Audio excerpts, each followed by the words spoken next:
Ancient structures and mysterious underground complexes, scattered across the world like parts of a single lost map, continue to raise questions that archaeology can't always answer. Megaliths, tunnels, platforms, and stone structures point to vanished knowledge and forgotten technologies. This scenario explores 20 mysteries associated with lands where traces of ancient cultures intersect with myths, legends, and possible human losses. The disappearance of Nabta Playa. Nabta Playa, located in the depths of Egypt's western desert, has long attracted the attention of researchers as one of the most ancient ritual and astronomical complexes in the Sahara. Here, among stone circles constructed with mathematical precision and long lines of landmarks stretching to the horizon, a settlement once existed, thriving thanks to seasonal rains and deep wells. However, one of the region's most intriguing mysteries lies not in its construction, but in the disappearance of the people who left behind such a complex structure. Archaeological evidence shows that Nabta Playa was suddenly abandoned, as if its inhabitants had vanished in an instant, leaving behind silent stone symbols. According to geological data, the Sahara's climate fluctuated dramatically in ancient times, undergoing cycles of wet and dry periods. However, even accounting for these changes, the human retreat from Nabta Playa appears too abrupt. The area provided ample water for several centuries, and the structures built there testify to a long and stable presence. But at some point, all of this ceased to be necessary. Hypotheses include sudden drought, internal conflicts, and ritual changes, but there are also more unusual suggestions related to cosmic and geophysical factors. Some researchers believe Nabta Playa may have been more than just a ritual circle, but part of a more complex celestial observation system. If so, the disappearance of its builders could be linked to an astronomical event. For example, the appearance of an unusual celestial object or the movement of stars that held special significance in their calendars. This could have been perceived as a sign of change, requiring them to abandon the area. However, there is still insufficient material evidence to support this interpretation. It's also interesting that the cultural layer at Nabta Playa shows almost no signs of destruction. There are no traces of fires, flash floods, or military clashes, nothing that would explain the hasty exodus. The stone structures remain intact, suggesting a deliberate departure. But why did people abandon a place they'd invested so much effort in? One theory suggests resource depletion. The water bodies may have gradually diminished until, at some point, the usual cycle of life became impossible. However, even in this case, a gradual decline in presence, rather than a sudden collapse, would be expected. Some archaeologists consider Nabta Playa's connection to later Nile cultures. Its inhabitants may have formed part of the group that later formed the early Neolithic and pre-dynastic communities along the river. In this case, the disappearance is not the end, but a migration that left stone structures as a monument to the transition. However, it remains unclear why the former settlement wasn't used by other groups. The site, with its wells and landmarks, must have been important. But no one occupied it after the first builders left. There are also more speculative hypotheses linking the disappearance to changes in geomagnetic activity or rare climate events that could have affected the environment so much that people decided to relocate. Some alignments of the structures indicate specific stellar positions, and if the celestial cycle shifted, the ritual center could have lost its significance. This idea echoes the beliefs of many ancient cultures who believed that sacred sites should correspond to celestial signs. Artifacts found at Nabta Playa also indicate a complex exchange system, which included people from distant regions of Africa. The disappearance may be due to a disruption of these routes. For example, if climate change made migration routes difficult or unsafe. In such a case, people could have migrated to areas where communication with neighbors was easier. However, there are no signs of conflict or external pressure here either. The central stone circle, in which some slabs are aligned with the summer solstice, is particularly noteworthy. If the circle was part of a calendar system, its abandonment may be linked to a shift in the importance of rituals or a shift in cultural paradigm. Historically, sanctuaries have sometimes lost their significance as a result of internal reforms, and residents may abandon them to embrace a new worldview. Nabta Playa remains a space where archaeology meets mystery. The disappearance of its builders was not death or destruction, but a vanishing without a trace, as if they had vanished into the desert. Perhaps they migrated east, to the Nile, to become the founders of future civilizations. Or perhaps they left their stone circles as a sign of a completed cycle, indicating their purpose fulfilled. But until science finds a definitive answer, Nabta Playa remains one of the most enigmatic disappearances of the ancient world. The mystery of the Ica stones. The Ica stones, discovered in the Peruvian desert near the city of Ica, have long been one of the most controversial archaeological mysteries. These smooth volcanic boulders are engraved with a variety of images, from animals and humans to scenes that some researchers believe could not have been created in antiquity. While mainstream science considers most of the finds to be later forgeries dating back to the 20th century, many questions remain surrounding the stones, puzzling archaeologists, historians, and enthusiasts of ancient civilizations. Some of the images appear quite ordinary: geometric patterns, hunting scenes, primitive figures. But others depict animals long extinct on Earth, including dinosaurs, as well as complex medical procedures resembling organ transplants or surgical interventions. These images have sparked a wave of controversy and theories. Some consider them evidence of a lost ancient civilization, while others believe them to be the product of invention and commercial activity by local residents. One of the most striking features of the stones is their broad subject matter. If they were a single ancient collection, it would be logical to expect a unified cultural style or symbolic system.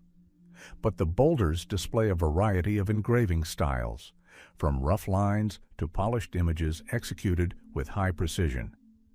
This makes the stones resemble a multi-layered archive accumulated by different artists in different periods. But there is no archaeological evidence of such a process. Some researchers have attempted to analyze the patinated layer to determine the age of the engravings. However, the results have been contradictory. Patina is present, but it can be artificially accelerated using methods available even to amateur craftsmen. This makes it difficult to confidently determine the age of the images. However, the collection includes stones that clearly appear older than their mass-produced 20th century counterparts. There is evidence that stones were found in excavations long before they became a commercial commodity, but this information is fragmentary. Local residents claimed that their ancestors had found stones with drawings near old riverbeds, but there is almost no written evidence of this.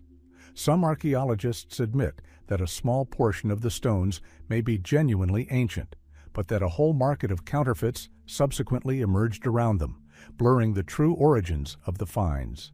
There's a deeper aspect to the mystery. Some of the carvings clearly reflect knowledge that shouldn't have been available to ancient people. On one stone, dinosaur-like figures interact with humans.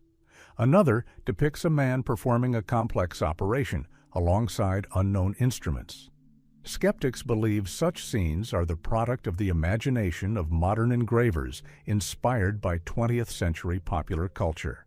However, the question remains: why do some stones appear so skillfully crafted and show signs of wear, as if they've truly been used for a long time? There's also the idea that the Ica stones may reflect ancient myths or symbolic systems, which the engravers recorded on the stone in the form of deliberately fantastical images. In this case, the depictions of dinosaurs or complex operations could have been metaphorical rather than literal. However, symbolists are troubled by the overly concrete nature of the drawings. Animals and actions are depicted with great precision, which is more typical of recording real events or observations. The area around Ica has long been considered a zone of strange phenomena. Here, in the desert, is the famous Nazca Line, a site associated with enormous geoglyphs. Some theorists propose that the Ica stones are part of a larger cultural tradition, perhaps lost due to climate change or migration. If such a culture existed, the stones could have been a portable archive of knowledge created before the collapse of society. Despite the general skepticism, it's difficult to dismiss the Ica stones mystery entirely as a modern hoax. The collection is vast, and some specimens demonstrate techniques difficult for the average artisan to replicate. Perhaps some of the stones are genuinely ancient, and their sensational content is a modern superstructure on an older phenomenon. Or perhaps we're looking at an example of how folk tradition can unexpectedly intertwine with archaeology, creating a hybrid zone between authenticity and fiction. Thus, the mystery of the Ica stones remains unsolved. They may be entirely modern, partially ancient, or even reflect a lost cultural tradition unknown to mainstream science. The fact that they continue to arouse interest and debate only speaks to humanity's continued quest to discover traces of forgotten knowledge and understand what truths might have been encoded in these stone messages. Resonance of the temples of Malta. The temple complexes of Malta, Najdra, Hagar Kim, Tarxian, and especially the enigmatic Hal-Saflieni hypogam have long puzzled archaeologists with their unusual design. These structures, constructed from gigantic stone blocks and carefully crafted slabs, are unique in the world in their architectural design and acoustic properties. Among the many mysteries surrounding them, the phenomenon of resonance, low-frequency vibrations that occur within the chambers when the human voice is heard, holds a special place. Researchers still debate whether this was a coincidence or the result of deliberate engineering decisions by the ancient builders. The Hal-Saflieni hypogam is an underground temple descending 3 levels. Scientists have discovered a strange effect within its chambers. Certain vocal frequencies cause a persistent resonance capable of influencing human perception. This effect is particularly pronounced in the so-called oracle room, where even the whisper of a male voice transforms into a deep hum that permeates the entire structure. Some researchers claim that being in this space under certain vibrations can affect a person's physiological state, causing a sensation of floating, altered consciousness, or even temporary disorientation. This phenomenon has given rise to the hypothesis that the builders of Maltese temples may have consciously utilized acoustics as part of their ritual practices. However, this would have required a knowledge of sound and architectural geometry, which mainstream archaeology is reluctant to attribute to Neolithic cultures. Nevertheless, analysis of the stone surfaces reveals that some areas were crafted with unusual precision, and their placement clearly corresponds to the formation of sound reflections. This combination of precision and scale suggests a deliberate design. There is a theory that the resonant properties of temples could have been used for initiation rituals or for connecting with another state of consciousness. In ancient cultures, sound often served as a mediator between the physical and spiritual worlds. If priestly groups possessing specialized knowledge existed in Malta, then the architecture of the temples may have reflected their sacred practices. Perhaps resonance served as a means of creating a sense of divine presence or the voice of spirits in ritual participants. Another mystery is that the acoustics of some temples affect the human brain in the frequency range of approximately 110 Hz, a frequency that, according to research, can alter neural activity and create a trance-like effect. Importantly, this frequency is easily reproduced by the human voice. This suggests that ancient priests may have been specifically trained to pronounce sounds that enhance resonance and influence ceremonial participants. However, the question remains, how could the builders achieve such precision in creating acoustic effects? This required observation, experimentation, and perhaps centuries of accumulated experience.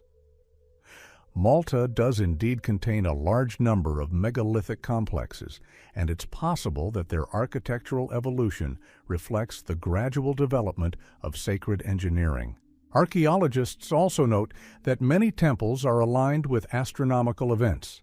sunrise on the solstices, or other celestial phenomena. This may indicate a complex system of rituals that included not only sound, but also light.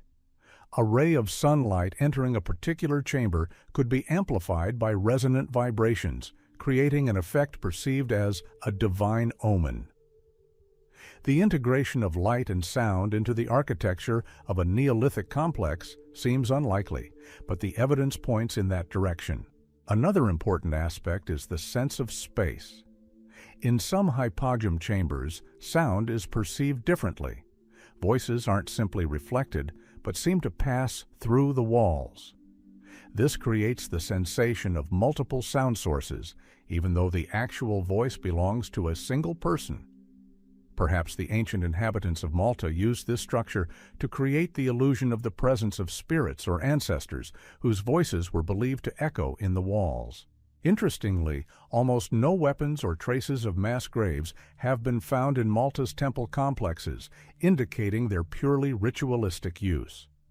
According to the ritual acoustic theory, these structures were intended for rites associated with the passage of souls or mystical initiations, where voice and vibration served as key tools for altering perception. Despite modern research, many aspects of the temple's resonance remain unexplained. Their architecture is too complex to be random, yet too unique to be easily compared to other cultures. Malta seems to represent a foreign island of knowledge, traces of which are found nowhere else. Perhaps we are dealing with a culture that possessed skills that were subsequently lost for millennia. Thus, the resonance of Malta's temples is not simply a physical phenomenon, but part of a profound mystery encompassing architecture, rituals, and possibly lost ways of interacting with sound. These temples continue to amaze with their effect, as if left to remind future generations of the knowledge once held by people whose voices still seem to resonate in stone. Tunnels under Stadtberg. Mount Stadtberg, hidden in the alpine ranges of Central Europe, has long attracted the attention of researchers due to numerous evidence of underground passages extending deep beneath the rock. According to local residents and some speleologists, these tunnels have a strange configuration. They are partially natural, but in some sections, traces of workmanship are visible, as if the stone was shaped with tools superior in precision to the traditional methods of ancient miners. Official archaeology only partially acknowledges the existence of such passages, considering them the result of natural processes or later mining operations. However, many details contradict this theory. The first thing that raises confusion is the depth and direction of the tunnels. They extend tens of meters below the surface, often located in areas where no mining activity has occurred. Some shafts do indeed show signs of medieval mining, but next to them, narrow, perfectly smooth corridors are discovered, leading in unknown directions. These corridors are too smooth to be considered entirely natural and too old to be modern engineering work. Their purpose remains unknown. Speleologists attempting to penetrate deeper have encountered a phenomenon known as void echoes. The sound expands in some places, as if the space behind the wall is significantly larger than it appears. This suggests the presence of hidden chambers or halls, perhaps blocked by rubble or artificially concealed. There are also stories of unusual cold air currents emerging in the tunnels, which may indicate an extensive underground system with exits far beyond the mountain. Some researchers speculate that an ancient network of passages may exist beneath Stadtberg, created long before the emergence of modern European states. This idea is supported by the discovery of worked stones set into the walls and round holes resembling ventilation or drainage systems. If such a network did exist, it could have belonged to a vanished culture whose traces have been so obscured by time that it is difficult to determine their origin. Legends associated with the mountain are also of interest. Medieval chronicles mention underground passages in which the footsteps of those long gone are heard. Locals reported strange sounds emanating from inaccessible sections of the tunnels and rare instances of shepherds or hunters discovering holes in the ground leading to dark corridors. These stories are often dismissed as folklore, but geological surveys confirm the presence of underground voids not shown on modern maps. The structure of some tunnels deserves special attention. They are trapezoidal in shape, with slightly curved walls. These details are reminiscent of architectural elements found in megalithic cultures, although Mount Statelberg is not among the regions where such structures are documented. Some researchers draw parallels between these corridors and prehistoric underground passages found in Central Europe, known as Erdstole, long, narrow tunnels whose origins are unclear. However, the tunnels beneath Mount Statelberg appear to be significantly more complex.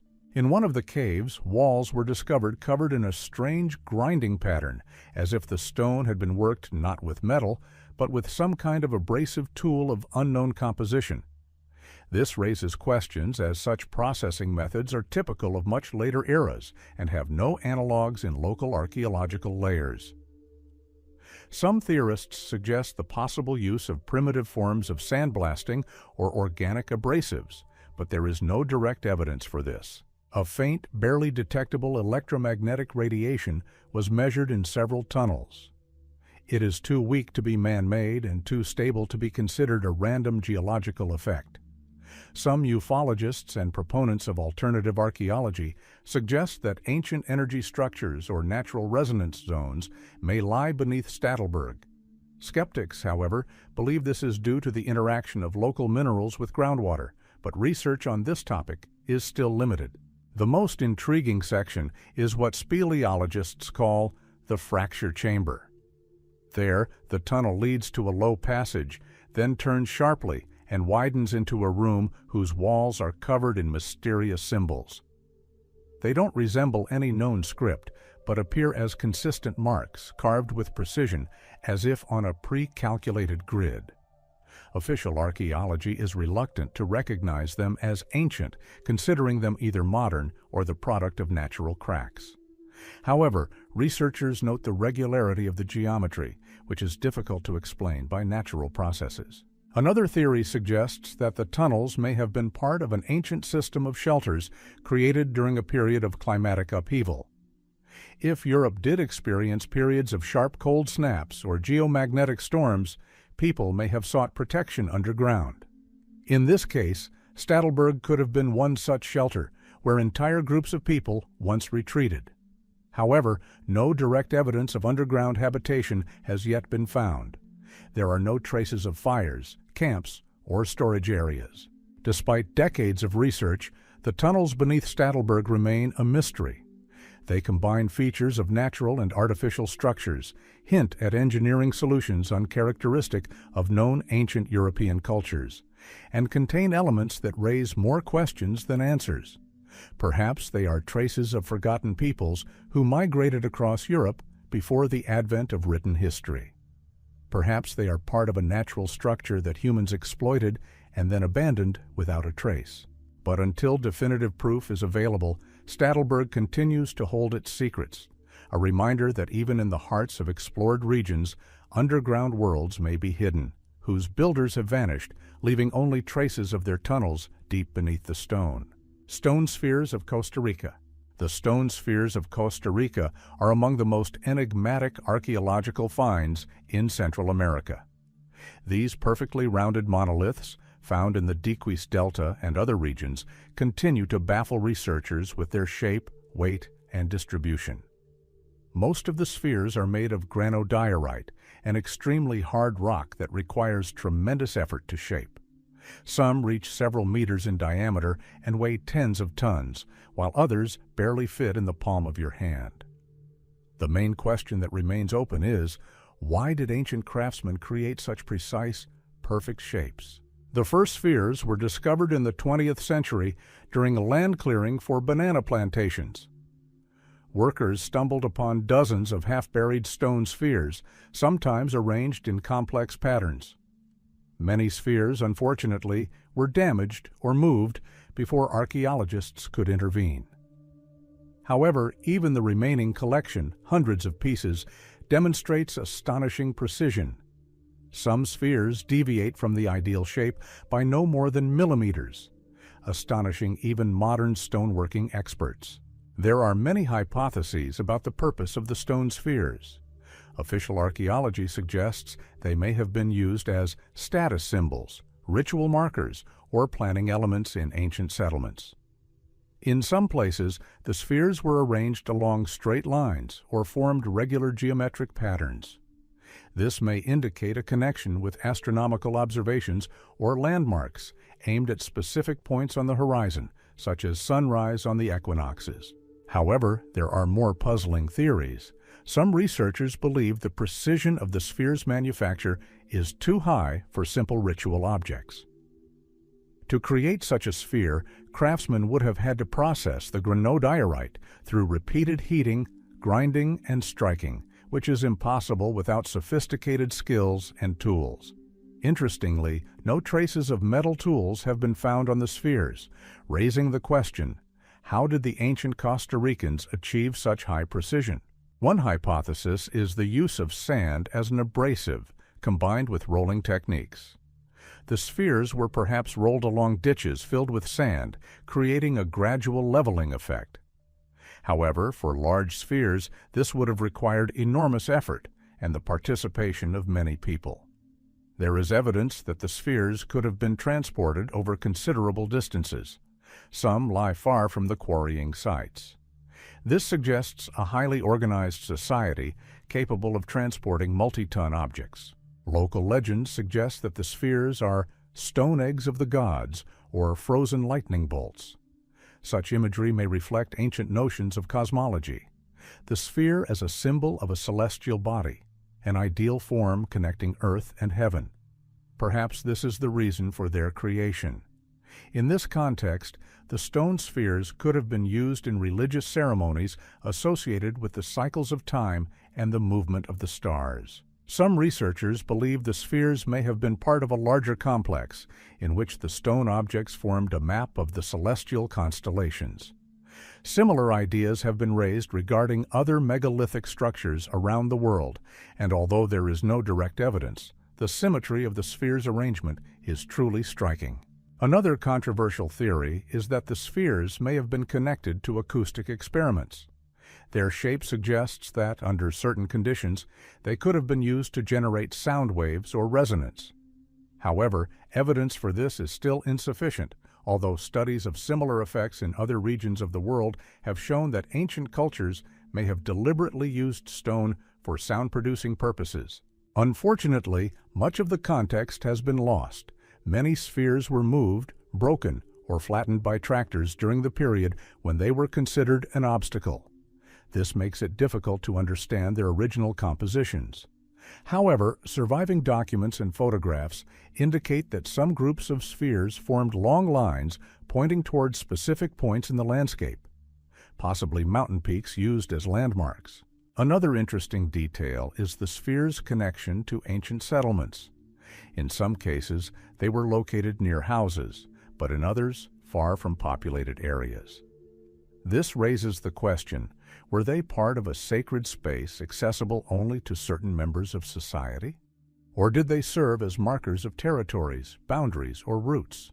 The question of when they were created also remains open. Precise dating of the spheres is difficult, as it is impossible to determine from the stones themselves. Archaeologists rely on the context of the finds, linking them to the Diquis culture, which existed from approximately 700 BC. However, it is possible that some spheres are significantly older and were reused by subsequent generations.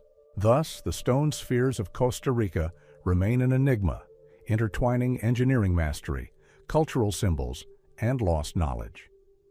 Their true purpose remains unknown. Perhaps they reflected the cosmology of an ancient people, were used in rituals, or served as part of a larger architectural system. Regardless, these perfect stone forms continue to amaze with their precision and mystery. A reminder that even in relatively recent American history, there were cultures whose knowledge and aspirations were far more complex than commonly believed. Mines of Serapeum. The first mystery is the precision of the granite sarcophagi. Their interior surfaces are polished to a mirror shine, The corners are perfectly square, and the lids fit so precisely that they form a nearly airtight seal.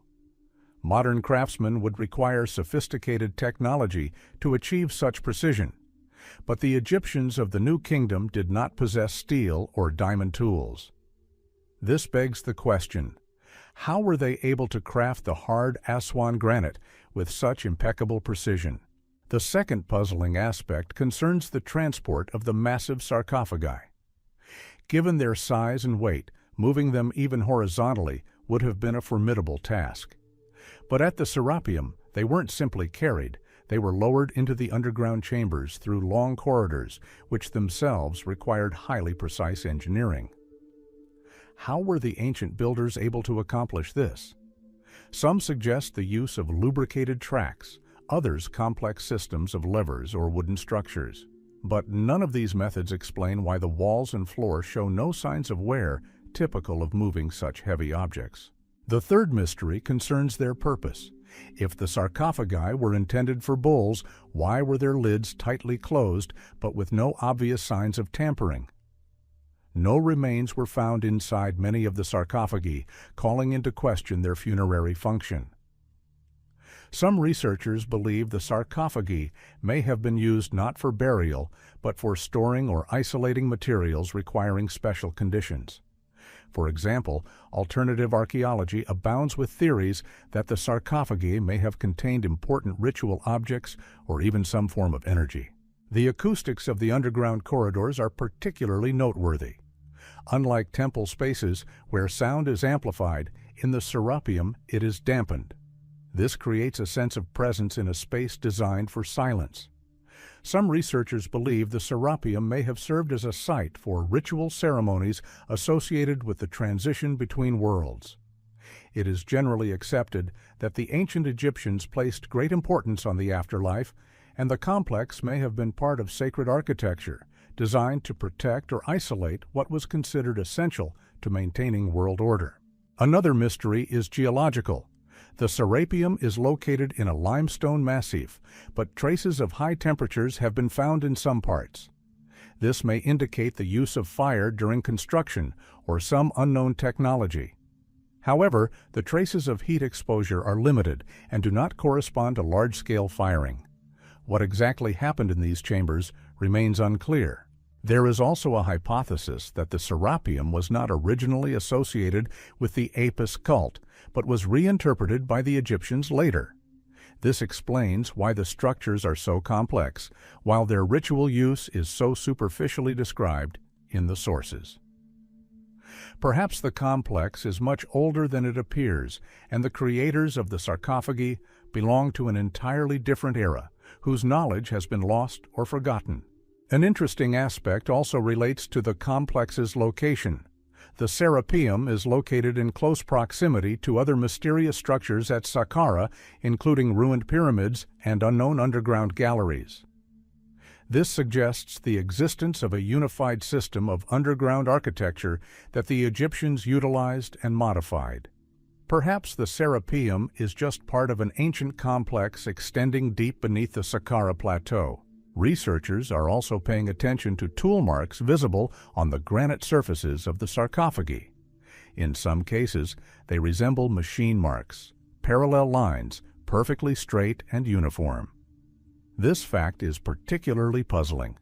Such marks cannot be explained by the use of copper or stone tools. Bold theories are emerging about the use of vibration methods, sophisticated abrasives, or even technologies based on sound or resonance. Some scholars suggest that sarcophagi may have served not as containers, but as instruments, perhaps related to acoustics, vibration, or energetic phenomena. Their enormous mass and precise shapes may have allowed for the creation of specific resonant states. Similar ideas are also found in pyramid studies, which suggest that the inner chambers could have been used not only for burial, but also for energetic purposes. There's also a theory that the Serapeum may have served as a library or repository of knowledge. If the sarcophagi did indeed contain important texts or objects requiring protection, their massive size could have been part of the preservation mechanism. However, the lack of finds in most of the sarcophagi raises questions. Were they looted in antiquity, or were they never used for their intended purpose? Thus, the shafts of Serapeum remain one of the most enigmatic structures of ancient Egypt. Their engineering complexity, inexplicable precision of execution, and unclear purpose raise questions that remain unanswered. Perhaps these underground chambers are an echo of knowledge lost by civilizations that lived long before the Egyptians. Or perhaps they remain an unexplained part of an ancient cult, the meaning of which has been completely lost to us in the mists of time. Tunnels under Saqqara. Beneath the Saqqara Plateau, Egypt's ancient necropolis, lies a network of underground passages stretching for many kilometers. This site has long been the subject of research, debate, and legend. Chambers, corridors, shafts, and areas whose origins raise more questions than answers have been discovered here. Official archaeology recognizes only a portion of the structures, attributing them to various eras of the Old Kingdom, Middle Kingdom, and Ptolemaic period. However, numerous data indicate that a much older and much larger structure exists beneath Saqqara. This deep network of tunnels remains one of the greatest mysteries of Egyptology. One of the first researchers to raise the question of Saqqara's underground structures was Auguste Mariette, who discovered the famous Serapeum in the 19th century. However, his notes contain references to other passages leading deeper, but access to them was limited or dangerous. Modern expeditions using ground-penetrating radar are discovering anomalies beneath the surface, enormous voids, straight corridors, and structures that don't fit within known archaeological layers. This suggests that part of Saqqara's underground world remains unexplored. A particular mystery lies in the rectilinear corridors located beneath multi-meter-thick limestone layers. They are not directly connected to the pyramids of Djoser or Unas, although they are located in their immediate vicinity. Some corridors are perfectly aligned along the north-south or east-west axes.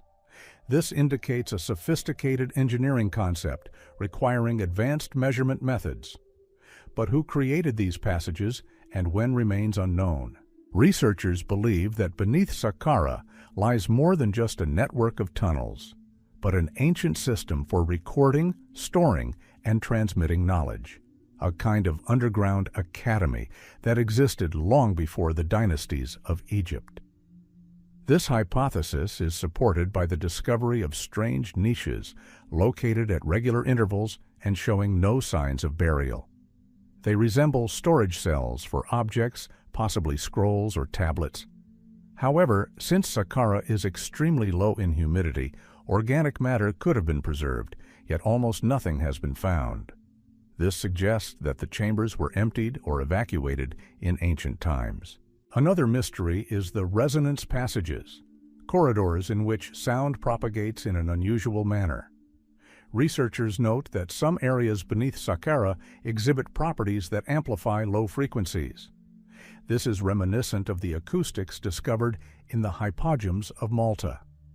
This raises the question, was there once a civilization that possessed knowledge of the sonic properties of stone and applied this knowledge to various parts of the world?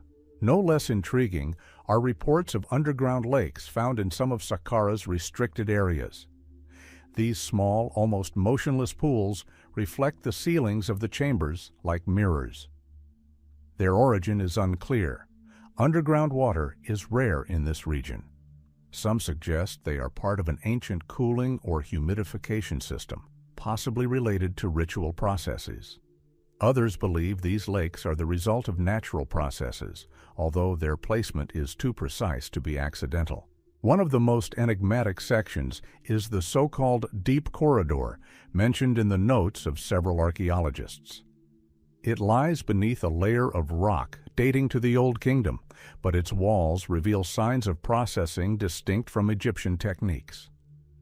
The stone surface appears to have been polished in an unusual manner, leaving microscopic marks reminiscent of high-grade vibration or abrasive processing.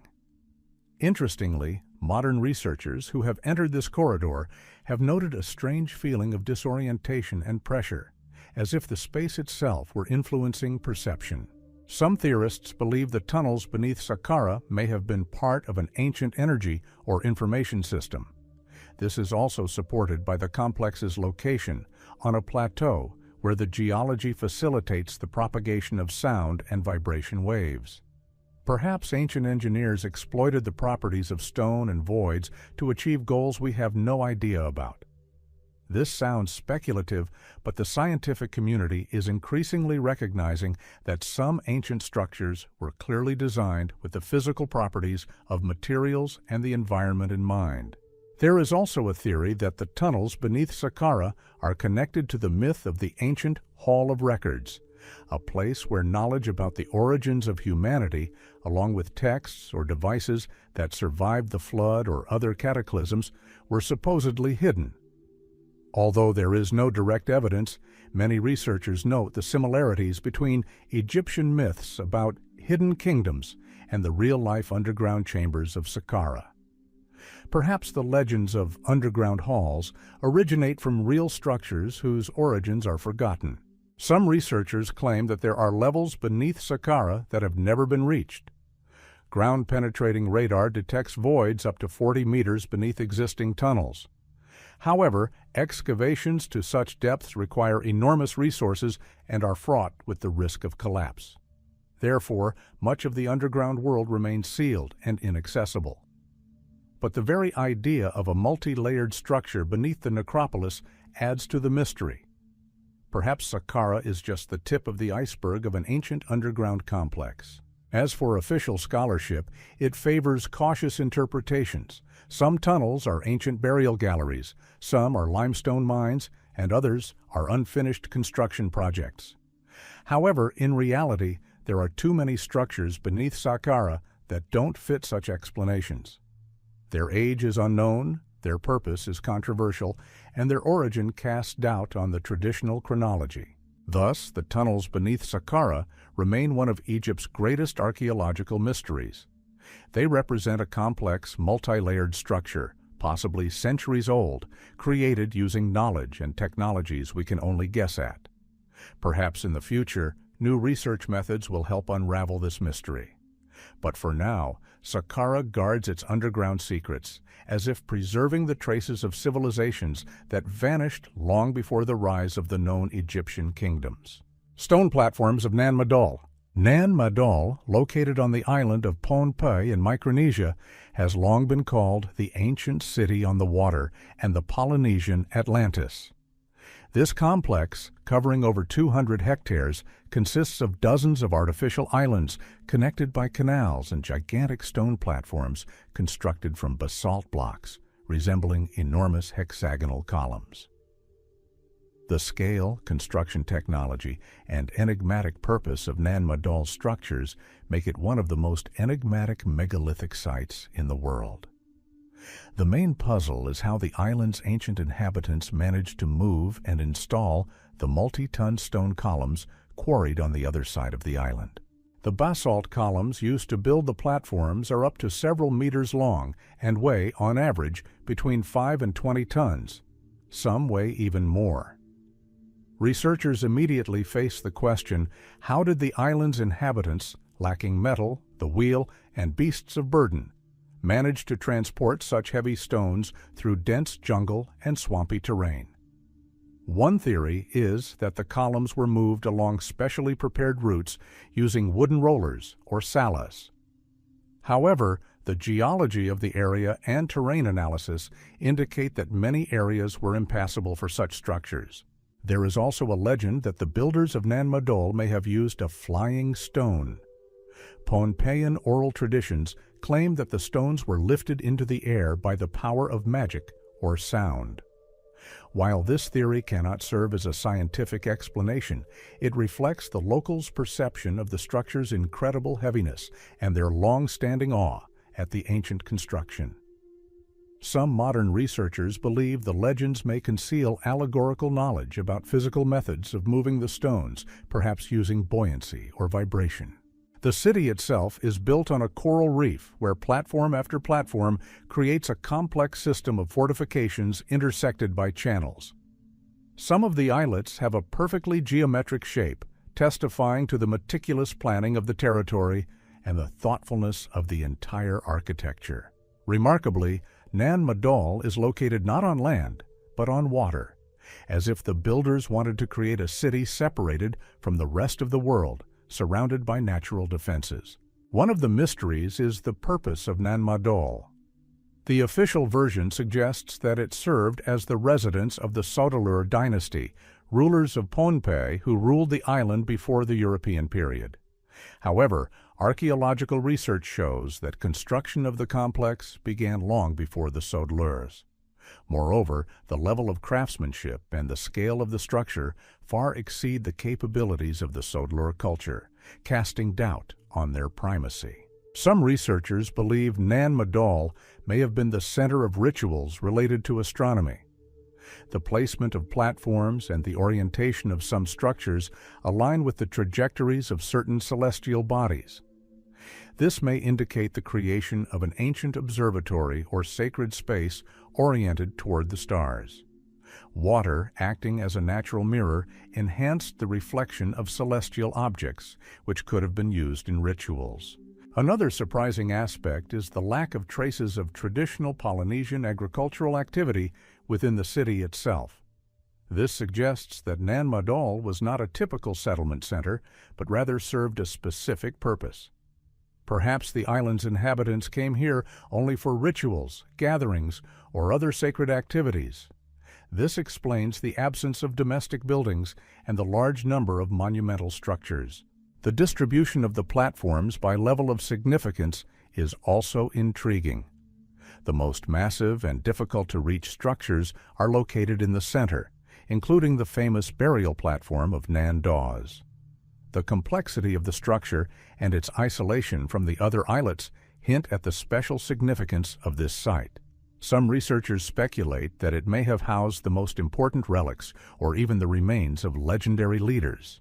Besides the platforms, the system of channels is worth noting. They didn't simply serve as a means of transportation between the islets. Their depth and orientation indicate a carefully designed hydrodynamic system. Some channels remain the same depth even after thousands of years, despite erosion and fluctuating water levels. This demonstrates the engineering mastery of Nan Madol's creators, who understood the ebb and flow of the tides and the movement of water around the reefs. Analysis of the stone blocks reveals that the columns were placed in specific sequences, as if they had not only structural but also symbolic significance. Some blocks stand vertically, others horizontally, creating a system of locks that prevent the building from collapsing. This is reminiscent of the interlocking techniques found in Peruvian structures, raising questions about possible connections or parallel architectural traditions that developed independently. One of the mysteries, long debated by researchers, is why building a city on water was chosen as the preferred option.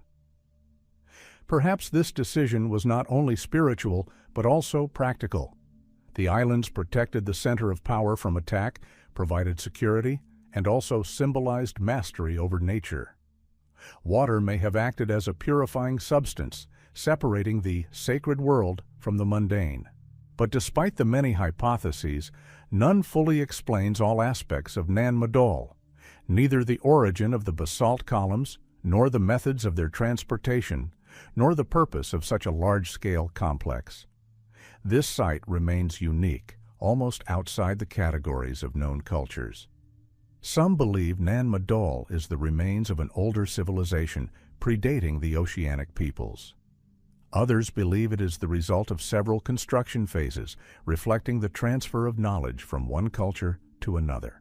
Nan Madol remains inexplicable even to modern researchers. It appears to be a city built using engineering knowledge lost in later eras and bears traces of sacred geometry incomprehensible to modern humans.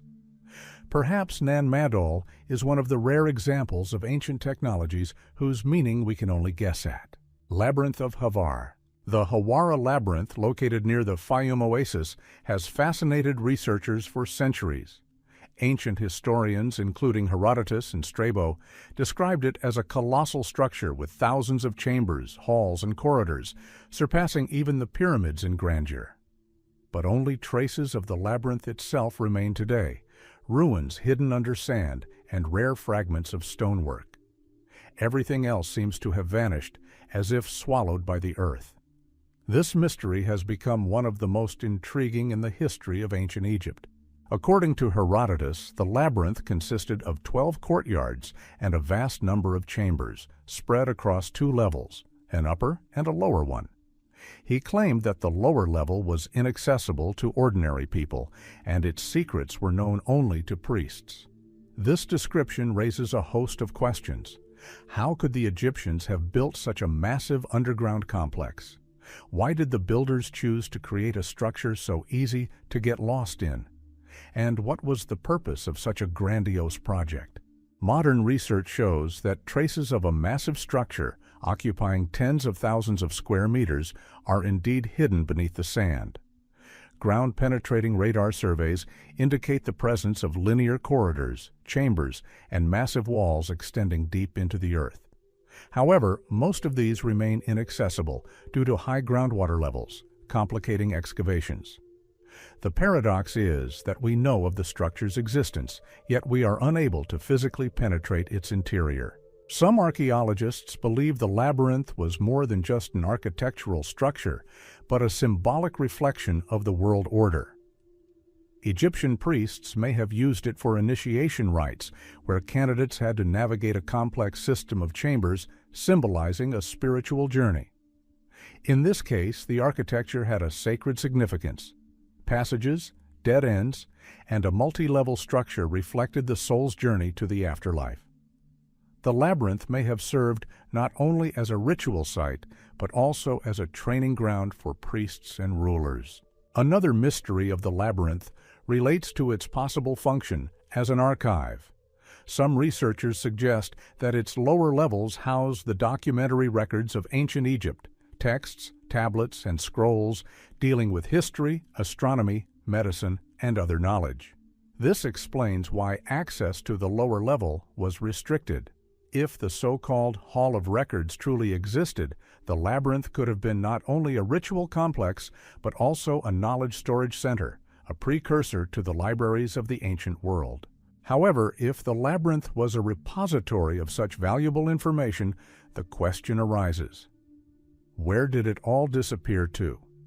Some believe the labyrinth was destroyed in ancient times by earthquakes or floods. Others believe that some of its chambers were deliberately sealed and remain hidden from view. Perhaps entire floors of chambers exist beneath the earth, accessible only after extensive engineering work.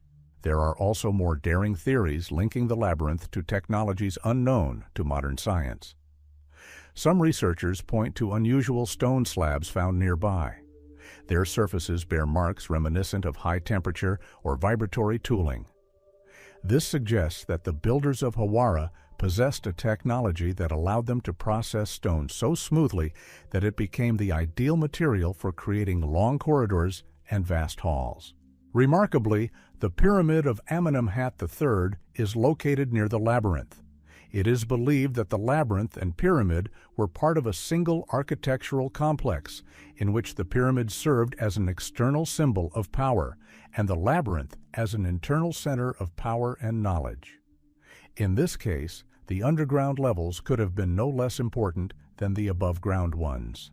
Another intriguing detail is the near-perfect symmetry described in ancient descriptions. If the reconstructions are accurate, the labyrinth was built with a mathematical precision reminiscent of later Greek and Roman structures. This raises questions about the possible influence or common roots of architectural traditions. Some researchers note that the Hawara labyrinth may have been part of a system, including canals, reservoirs, and a complex water management system. This is supported by its proximity to the Fayum Oasis, a region where the Egyptians implemented their finest hydraulic engineering projects. It's possible that the labyrinth served not only ritual or administrative purposes, but was also part of an engineering system controlling water levels in the region. But one of the strangest phenomena of the labyrinth is its disappearance. How could such a grandiose structure, described by dozens of authors, vanish almost without a trace? Desert sands absorb much, but not quickly enough to conceal an entire architectural complex in a single generation. Perhaps the labyrinth was deliberately destroyed to conceal its secrets from subsequent eras. Or perhaps it was gradually eroded by groundwater, losing its structure until it was reduced to rubble. Thus, the Labyrinth of Hawara remains one of the most mystical enigmas of ancient Egypt. Its size, purpose, and architecture make it unique among ancient structures. It could have been a temple, an archive, an initiation center, an engineering hub, or even all of these at once. Its disappearance from reality, yet its survival in legend, makes it one of the most fascinating ancient sites, still awaiting its true discovery. The Lost City of Ubar. The Lost City of Ubar, known in Arab legends as the Atlantis of the Desert or the Iram of the Pillars, has become one of the most discussed archaeological mysteries of the Middle East. Even in ancient times, Arab legends and Quranic texts told of a thriving city, rich in incense and caravan trade, which was destroyed for its hubris and disappeared beneath the sands. For a long time, historians considered Ubar a myth, analogous to mythical cities like El Dorado or Shambhala. However, satellite images and archaeological research in the late 20th century revealed that traces of an ancient caravan hub do indeed lie beneath the sands of Oman. And while the discovered ruins do not provide a complete answer to the question of ancient Ubar, they open the door to a much deeper and more mysterious history of the region. The first thing that strikes researchers is the city's location. Ubar stood at the crossroads of ancient trade routes, along which caravans transported frankincense, a valuable resin used for rituals, medicine, and trade. The region was strategically important, and the city's prosperity was inevitable. However, it is also known that significant climatic shifts occurred here. Depletion of water resources, shifting sands, and the emergence of enormous desert dunes could have significantly altered the landscape. This suggests that the city's disappearance was linked not only to legends of divine punishment, but also to real geological processes. One of the most important archaeological discoveries was the discovery of deep sinkholes, or karst pits, into which the city's structures likely partially collapsed. This discovery became the key to the hypothesis that Ubar was built on unstable ground. When the underground cavities collapsed, the city could have been partially submerged. Combined with the shifting sands of the Rub al-Khali, this made it virtually invisible. It is possible that this cataclysm is the basis for the legend of the city, swallowed by the earth by the will of heaven. However, archaeological finds don't explain all aspects of the legends. Local legends claim that Ubar was surrounded by tall pillars or towers, which served as a symbol of its wealth and power. These pillars may have been watchtowers or religious structures, but their architecture is not fully understood. Some researchers believe they may have resembled megalithic columns or even obelisks. If such structures truly existed, the city's disappearance would have been even more dramatic. Entire stone towers could have disappeared beneath the sands. There are also more unusual theories linking Ubar to vanished civilizations that may have existed before the known cultures of Arabia. This is supported by the discovery of strange artifacts, stone objects whose function is unknown and whose style differs from known regional traditions. Perhaps Ubar was the center of a culture that subsequently vanished, leaving behind only fragments. If so, the legends of punishment may be merely a later interpretation of an older memory of a catastrophe. Also worth noting is the region's geological mystery, a strange combination of oases and desert lands, sharp terrain changes, and underground rivers. Some researchers suggest that Ubar may have been built near a water source that eventually dried up or changed its course. This would have rendered the city uninhabited, even without catastrophic destruction. However, archaeological evidence indicates that the city was abandoned suddenly, not gradually. This suddenness has given rise to numerous theories, including the impact of external forces or natural disasters such as earthquakes. Interestingly, Ubar was long considered not just a city, but a gateway to a hidden world. Arab travelers wrote that Ubar was a city opening the way to lost lands that no one could see. Perhaps this reflects the trade routes that extended deep into the desert or points to the city's special significance as a crossroads. But it's also possible that some of these notions arose after the city's destruction, when its ruins became the site of legends and mystical stories. Most intriguing are the traces of gigantic temporal cycles associated with climate change. Some geologists believe the region experienced a period of abrupt desiccation, rendering the area almost uninhabitable. This could have been due to shifting wind patterns, the drying up of underground springs, or fluctuations in ocean currents. If these processes coincided with the destruction of urban structures, then Ubar's disappearance could have been part of global climate change that affected numerous civilizations of the time. Another theory suggests Ubar's connection to an ancient network of cities, each center associated with trade and religious rituals. If Ubar was a node in such a network, its disappearance could have had serious consequences for the region. Its destruction may have caused a shift in trade routes or the decline of other cities. This theory allows Ubar to be seen as part of a larger system, the disappearance of which reflects a larger process of cultural degradation in Arabia. Another aspect concerns the architectural features of the ruins. Some of the discovered elements, such as stone foundations, have a precision and shape that are difficult to explain by conventional construction methods. This suggests that construction technologies unknown to modern researchers may have been used. Stoneworking techniques reminiscent of those observed in the megalithic structures of Peru or Egypt may have been employed. Although there is no direct evidence of contact, such parallels raise questions about the possible spread of knowledge. But of all the hypotheses, one remains the most likely. Ubar was destroyed by a combination of natural factors, a sinkhole, shifting sands, and climate change. However, the fact that so many legends arose around Ubar speaks to its exceptional role in the consciousness of the ancient Arabs.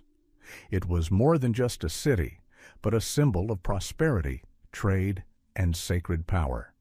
Its disappearance became a metaphor for the fall of pride and the fatality of fate.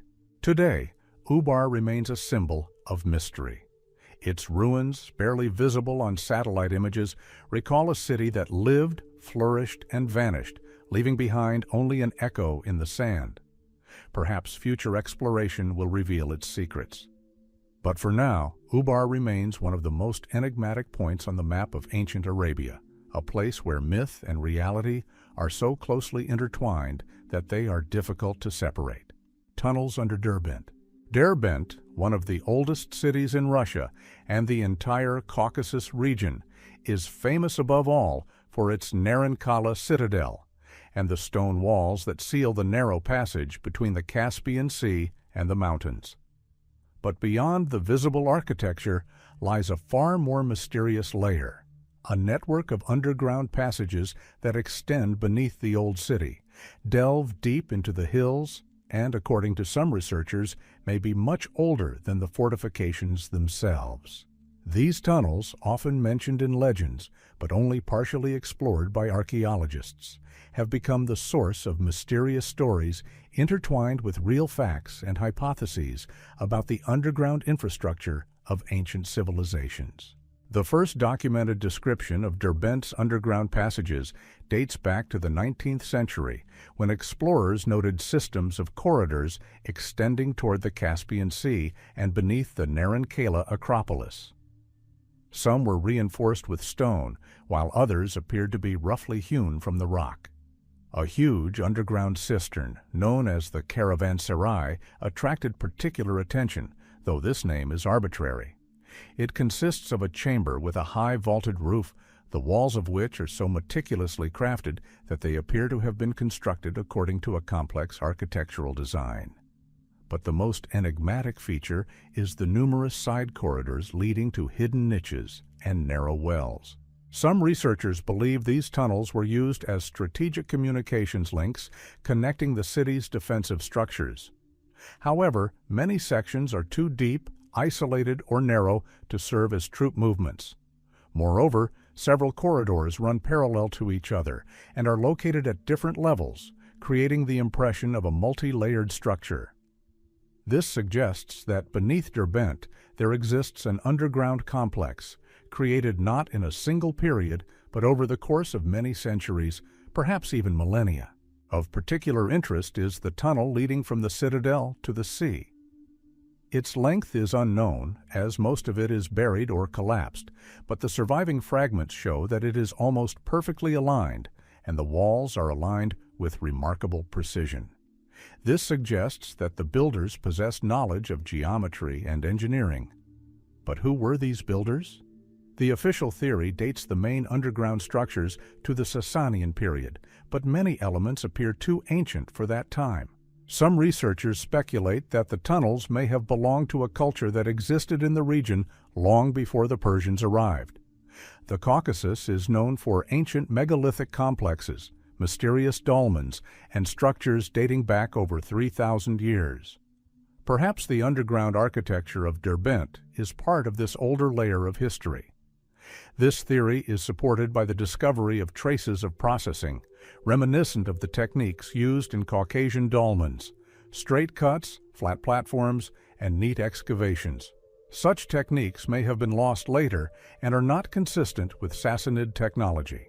Furthermore, the legends of the peoples of Dagestan often contain references to underground passages leading to the spirit world or to hidden cities underground. Although such tales are usually considered part of folklore, they sometimes reflect actual memories of structures whose purpose has been forgotten. Some elders claim to have descended into old underground passages as children, but some of them were subsequently sealed. This suggests that part of the network was intentionally sealed, either in ancient times or in historical times, for reasons of danger or secrecy. But Derbent's mysteries aren't limited to its architecture. Some researchers have noted strange acoustic effects within the tunnels. In some rooms, voices are dampened, as if absorbed by the walls, while in others, on the contrary, they are amplified. This is reminiscent of the acoustics of underground complexes in Malta or the temples of Peru. The question arises, could the ancient builders of Derbent have possessed knowledge of the sonic properties of stone and used this knowledge for ritual or technical purposes? Or is this a coincidence dictated by the shape of the rooms? There are also more mystical theories suggesting that beneath Derbent there may have been an ancient underground citadel, a control center, or a shelter created during times of catastrophe, perhaps climate change or invasions. Such shelters are common in Cappadocia, where underground cities extend dozens of levels down. Could a similar tradition have existed in the Caucasus? There's no direct evidence yet, but the configuration of the Derbent tunnels resembles a network of shelters, narrow passages, hidden rooms, ventilation shafts, and passages impossible to find without knowing the exact route. An additional mystery is the lack of inscriptions inside the tunnels. Typically, ancient builders left symbols, markings, or at least traces of their presence. In Derbent, however, the corridors are almost completely silent, creating the impression that the builders deliberately avoided identification or that the underground levels were partially remodeled later, destroying the old markings.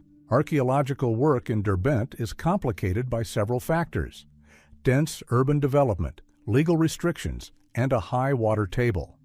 This means that a significant portion of the underground world remains inaccessible.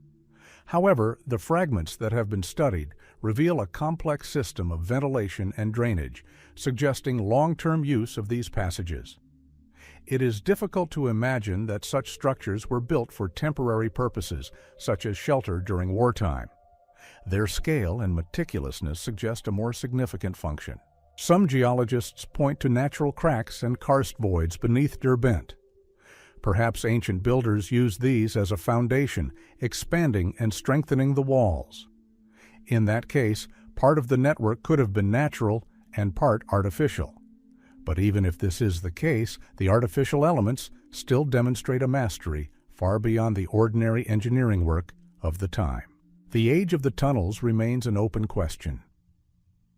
There is evidence that some corridors were created in the ancient period, others in the early Middle Ages, and others may be significantly older. These levels could have overlapped and been modified by different cultures, leaving strange inconsistencies in the architecture. This creates the effect of a multi-layered underground history, like an archaeological pie. Perhaps this is precisely the mystery of Derbent. Hidden underground is not a single structure, but a whole series of buildings from different eras, united by geography and the centuries-old tradition of using this territory as a strategic and sacred center. Derbent has always been a gateway between sea and mountains, between east and west. Perhaps its underground passages are yet another gateway, leading to a past about which we know almost nothing. While archaeologists are only exploring the upper levels of these structures, Derbent's underground world continues to hold its secrets. Perhaps one day, technology will allow us to explore the complex's deeper layers and uncover a history stretching back thousands of years. But for now, the tunnels remain a mystery, a silent testimony to the hidden worlds beneath the surface of these ancient cities that we are only just beginning to discover. Stone walls of Sacsayhuaman. Sacsayhuaman, perched on a hill above Cusco, remains one of the most impressive and enigmatic megalithic structures in the Andes. Its gigantic stone blocks, fitted together with incredible precision, appear to have been cut and assembled using technologies beyond those of known civilizations of the era. The walls are composed of massive polygonal stones, some weighing over 100 tons. The surfaces are perfectly smooth, the angles precise, and the joints so tight that it's impossible to insert even a blade between the stones. The first thing that strikes researchers is the diversity of stone block shapes. Each stone is unique: polygonal slabs, complex bevels, curved surfaces, depressions, and projections, allowing them to fit together as if they were parts of a giant puzzle. The Incas, traditionally credited with the construction, used much simpler stonework techniques and more often constructed dry masonry from rectangular blocks. But Sacsayhuaman completely transcends their typical architecture. Some masonry elements are so complex that it's difficult to imagine their creation without preliminary models or drawings. It is hypothesized that Sacsayhuaman is a structure constructed in several stages. Its lower levels are made of enormous megaliths, surpassing in scale and craftsmanship the upper levels, which were undoubtedly built by the Incas. The difference between the styles is so obvious that many researchers believe the lower structures are the legacy of an older civilization that existed long before the rise of the Inca Empire. This culture may have possessed knowledge of the physics of stone, which was lost to later generations. The method of stone processing presents a particular mystery. The surfaces of the blocks are smooth, as if ground with a soft tool, and the corners were worked using methods that allow for near-perfect geometry. However, there are no traces of the use of high-strength metal tools in the Andes, and the known Inca tools could not have been used with the andesite of which the walls are constructed. Some researchers suggest the use of abrasives or heating followed by rapid cooling, which allowed for the separation of the stone pieces. However, these methods do not explain the precise joining of the blocks. Alternative archaeology theories suggest soft stone, a technique that temporarily softened minerals with plant extracts or chemical solutions. These assumptions are based on the observation that some blocks have slightly curved surfaces, as if bent under pressure. However, evidence for such techniques is highly controversial and not supported by experiments. Nevertheless, the idea itself reflects the enigmatic nature of the structure, which cannot be explained within the known historical record. The location of Sacsayhuaman also raises questions. It is built in the form of a crenellated fortress, whose walls follow the contours of the terrain. However, some researchers believe the complex's shape resembles the head of a puma, a sacred animal of the Incas. If so, Sacsayhuaman was not only a fortress, but also part of a gigantic urban symbol, in which Cusco represented the body of a puma and the walls its jaw. This suggests a deeply thoughtful design concept for this sacred space. But it's not just the stones that are of interest. Within the complex are underground passages, tunnels, and caves, some of which are so smooth as to seem artificial. These corridors are often associated with Inca legends of underground routes leading from Sacsayhuaman to the center of Cusco, and even to other cities. There are stories of explorers disappearing within these tunnels, and some parts of the underground system were intentionally buried or sealed. They may have had ritual purposes or served as secret communications. One of the most enigmatic elements of the complex is a sector known as the Rodadero, a smooth stone surface with grooves and slippery depressions. At first glance, it resembles natural erosion patterns, but the lines are too smooth and the shape too regular. Some believe the Rodadero was a place of ritual or teaching. Others believe it is part of an engineering system designed to move water or objects. But there is no definitive explanation for the patterns on the surface. Another mysterious place is the Chincana Zone, which translates from Quechua as place where it's easy to get lost. It's a network of underground passages, some of which have collapsed or were sealed centuries ago. Researchers who have descended into Chincana have noted strange acoustic effects, as well as areas where the temperature changes sharply. Some claim that the underground levels extend hundreds of meters deep. If so, then Sacsayhuaman has a much more complex structure than it appears on the surface. Archaeologists also note strange protrusions and spikes on the surface of some stones. They appear to have been used to lift or secure the blocks during construction. However, after the blocks were installed, these protrusions were not removed, raising the question, why were they left in place? Perhaps they served not only a functional but also a symbolic purpose. Many researchers have noted the extraordinary resilience of the Sacsayhuaman walls. They survived numerous earthquakes that destroyed most of Cusco's buildings, yet remained virtually unscathed. This is due not only to the mass of the blocks, but also to their perfect alignment.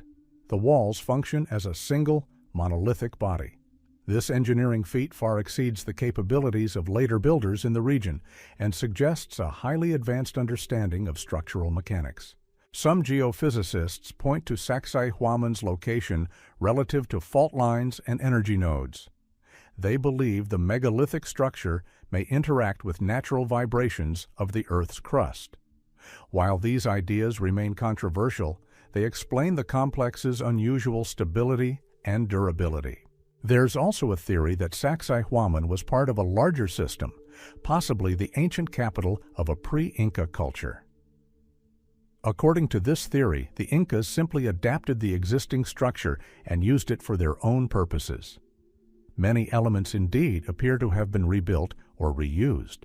Thus, Sacsayhuaman represents an architectural phenomenon where megalithic engineering, sacred geometry, and the mysteries of vanished cultures intersect. Its walls continue to stand, resisting time and the elements, as if preserving the memory of those who possessed knowledge now lost. And perhaps only a small part of this megalithic complex is visible today. The rest lies hidden in the earth and underground passages, awaiting discovery. The riddle of Ollantaytambo. Ollantaytambo is one of Peru's most enigmatic archaeological complexes. Located in the sacred valley of the Incas, it combines elements of fortification architecture, a temple complex, and megalithic structures. But it is its upper sector, known as the Temple of the Sun, that most astonishes researchers. It contains gigantic pink porphyry monoliths, perfectly fitted together, weighing up to 50 tons. As with Sacsayhuaman, many aspects of Ollantaytambo's construction remain unexplained. The first thing that catches one's attention is the precision with which the porphyry is worked. This stone is extremely hard, requiring considerable effort and high-quality tools to work it. but no metal tools have been found in the Andes capable of handling porphyry to the level demonstrated at Ollantaytambo. The surfaces of the monoliths are smooth, the edges precise, and the angles perfect. There are no gaps between the blocks, and they appear to have been formed from a single mass. This astonishes not only modern observers, but also stoneworking experts, who are at a loss to explain the methods used by ancient craftsmen. Even more mysterious is the transportation of the monoliths. The source of the porphyry is located more than 5 kilometers from the complex on the opposite side of the Urubamba River. To transport the porphyry blocks to an altitude of over 2,600 meters, the builders would have had to overcome steep slopes, deep gorges, and a swift river current. Even today, such a route would be difficult for modern equipment, let alone for people without wheels or draft animals. However, traces in some areas of the terrain indicate that the blocks were indeed hauled along specially carved paths, possibly using a system of ropes and levers. But how exactly this was accomplished remains unclear. At the top of the Ollantaytambo terraces lies a mysterious temple sector composed of 6 enormous porphyry slabs, known as the Wall of the 6 Monoliths. Each slab fits perfectly against the next, with narrow wedge-shaped stone inserts set between them, creating the impression that the entire complex was designed as a single mechanism. Interestingly, some researchers consider this wall unfinished, as if construction was suddenly halted. Why? Perhaps because of an invasion or a catastrophe. Perhaps for reasons that remain unknown. Archaeologists note the unusual structure of Ollantaytambo's terraces. They don't simply follow the contours of the mountain, but form a complex system that controls water flow and prevents erosion. Modern engineers marvel at the precision of the calculations. Each terrace has a unique slope, calculated to distribute water evenly. This system, which has existed for over 500 years, still functions. This demonstrates the ancient engineers' profound knowledge of hydraulic structures and agriculture. But despite these engineering achievements, the megalithic architecture raises the greatest questions. On the surface of some porphyry blocks, strange protrusions and indentations are visible, reminiscent of tool marks or technological devices. These protrusions are often called spikes, and there is still no single explanation for their origin. Some believe they were used to lift stones. Others believe they had ritual significance. Still others believe they are the remnants of a technological process lost to modern craftsmen. Of particular interest are the mysterious stacked stones found throughout the complex. They appear as if a soft stone was laid on top of another, allowing it to mold perfectly to the surface beneath. There is a theory that the ancient builders knew how to temporarily soften or structurally alter the rock, possibly using plant extracts. This theory remains controversial, but it attempts to explain the remarkable malleability of some blocks. Another mystery is the geometric orientation of Ollantaytambo. The complex was built taking into account the movements of the sun, stars, and the positions of mountain peaks, creating a complex system of astronomical markers. Some researchers believe that Ollantaytambo served as a kind of observatory, allowing for the determination of seasonal cycles important for agriculture. However, the scale and precision of the architecture suggests that the complex also had a deeper ritual significance. Perhaps its builders sought to reproduce on Earth the structure of celestial bodies or a symbolic model of the world. Inca legends say Ollantaytambo was a place of power, associated with great sages and gods. Some myths suggest that the complex's first builders were not the Incas, but pre-Inca people possessing extraordinary knowledge. Official archaeology contradicts this, but the structures themselves appear as if their architects were not limited to the typical technologies of the region. Another mystery is the stone channels and troughs that crisscross the complex. They form a complex network, seemingly designed to manage water flows, but their placement and shape raise questions. Some channels lead to areas that appear to have had no need for irrigation, suggesting that the water was used for ritual purposes or as part of some other device. There are theories that Ollantaytambo was a kind of engineering or energy complex, possibly related to the generation of vibrations or acoustic effects.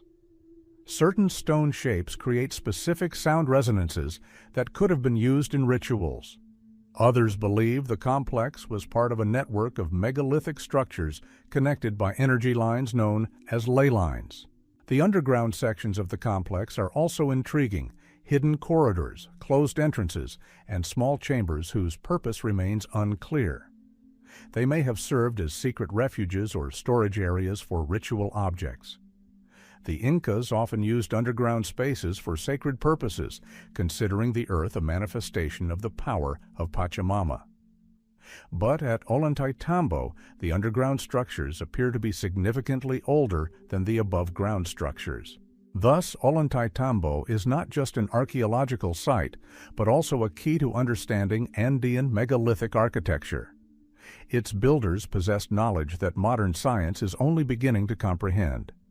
And while many of the complex's mysteries remain unsolved, its very existence demonstrates that ancient civilizations were capable of engineering and architectural achievements that surpass our understanding of the past.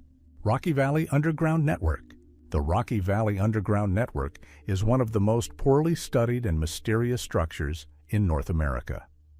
Situated in remote, high-altitude areas, it was long known only to local residents and a few enthusiastic researchers. Official archaeology has paid little attention to it, as most of the passages are located outside major cultural centers, and their purpose remains unclear.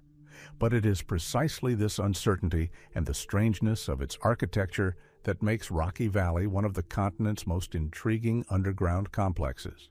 The network structure is astonishing at first glance. Underground, there are corridors, chambers, vertical shafts, and ventilation systems, all emerging through narrow openings to the surface. Many of these openings are carved into solid rock with astonishing precision. The tunnel walls are often smooth, as if polished, and the passages have even angles. Yet there are no obvious traces of metal tools. Some surfaces resemble structures created by high temperatures or vibration processing. This raises many questions. Who would create such tunnels in these rocky mountains, and why? The first accounts of Rocky Valley's underground passages came from the 19th century explorers who heard legends from indigenous tribes about the passages of the ancestors, people who came before them and disappeared in time immemorial. Similar stories about beings living under the mountains and possessing extraordinary knowledge or skills are found in various cultures in the region. Some legends suggest that these subterranean inhabitants could travel between different parts of the mountains using a network of corridors built not by humans, but by ancestors who knew the breath of stone. Archaeological research conducted in the 20th and 21st centuries revealed that some of the tunnels are indeed artificial. Geologists have established that the cut lines and the nature of the walls do not correspond to natural cracks or karst voids. However, attempts to date the complex are difficult. Over millennia, the walls have become covered in sediment, and there is almost no organic material inside. Some experts believe that individual sections may be several thousand years old, casting doubt on the involvement of the known tribes of the region in their construction. One of the most intriguing features of Rocky Valley is its scale. Individual sections of the network are interconnected, forming several levels. The upper corridors are located relatively close to the surface, while the lower levels extend deep beneath the rock masses, where constant temperature and humidity conditions persist year-round. This could indicate a specific purpose for the complex. Perhaps it was used as a long-term shelter or storage facility, accessible only to a select few. Modern research has revealed a curious phenomenon. Some tunnels are completely echo-free. Sound is dampened by the walls, creating a feeling of complete isolation. In other places, on the contrary, a boost in low frequencies is observed, reminiscent of the acoustics of large megalithic chambers in Europe. This suggests that the builders may have understood the nature of sound and consciously used it in the construction of the complex. But what were their goals?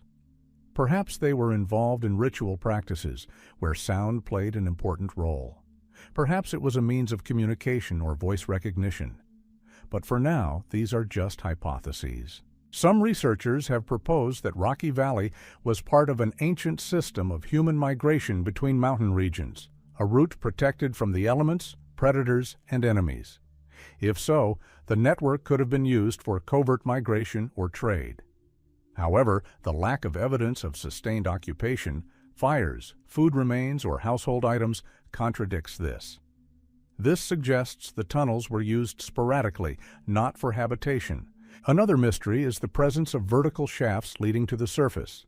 Some are so narrow that they are barely passable.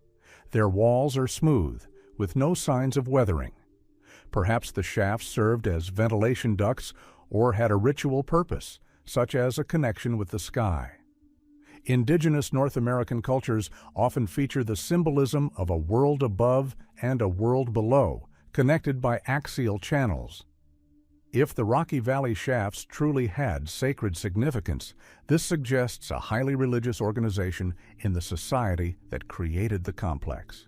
The most mysterious section of the network is considered to be the so-called Hall of Echolocation. This is a room in which the walls form a complex polygonal contour, and sound emitted in the center of the room is reflected in such a way as to create the effect of multiple voices. Researchers who have studied this effect suggest that the room may have been used for rituals involving communication with ancestors or spirits, or for shamanic training. However, the exact purpose of the room remains unknown. There's a theory that the Rocky Valley Underground Network may have been connected to astronomical observations. Some shafts are aligned with specific points on the horizon where bright stars rose in ancient times. If this isn't a coincidence, then the builders had knowledge of celestial cycles. Perhaps the complex was part of a calendar system used to determine the seasons or perform rituals on specific days. An even more controversial theory suggests that Rocky Valley was part of a mineral mining system. Some corridors do indeed lead to rock formations rich in rare minerals. However, the way the walls are treated is more reminiscent of religious or engineering architecture than mine workings. Furthermore, characteristic traces of mining, rock fragments, tools, or processing platforms are missing. There's a growing idea among modern researchers that the Rocky Valley Underground Network may be a relic of a lost North American culture, one that either disappeared long before the arrival of known tribes or was assimilated, leaving behind only architectural fragments. Such a complex and elaborate underground complex requires a high level of organization, engineering skill, and time. However, archaeological evidence for such a culture is still extremely limited. Rocky Valley remains a mystery. It combines elements of engineering, acoustics, ritual, and geometry. Perhaps its creators sought to construct a space that reflected their worldview, a kind of spiritual map or a place of connection with the other world. Or perhaps the complex served a strategic function, protecting the secret paths of mountain peoples. But until we can explore all the layers of the network, we can only speculate. One thing is clear: Rocky Valley cannot be considered in isolation from other mysterious underground structures around the world. It fits into a global phenomenon that suggests ancient cultures placed a special emphasis on subterranean space, perhaps considering it a place of power, knowledge, or protection. Karoo circles in Africa.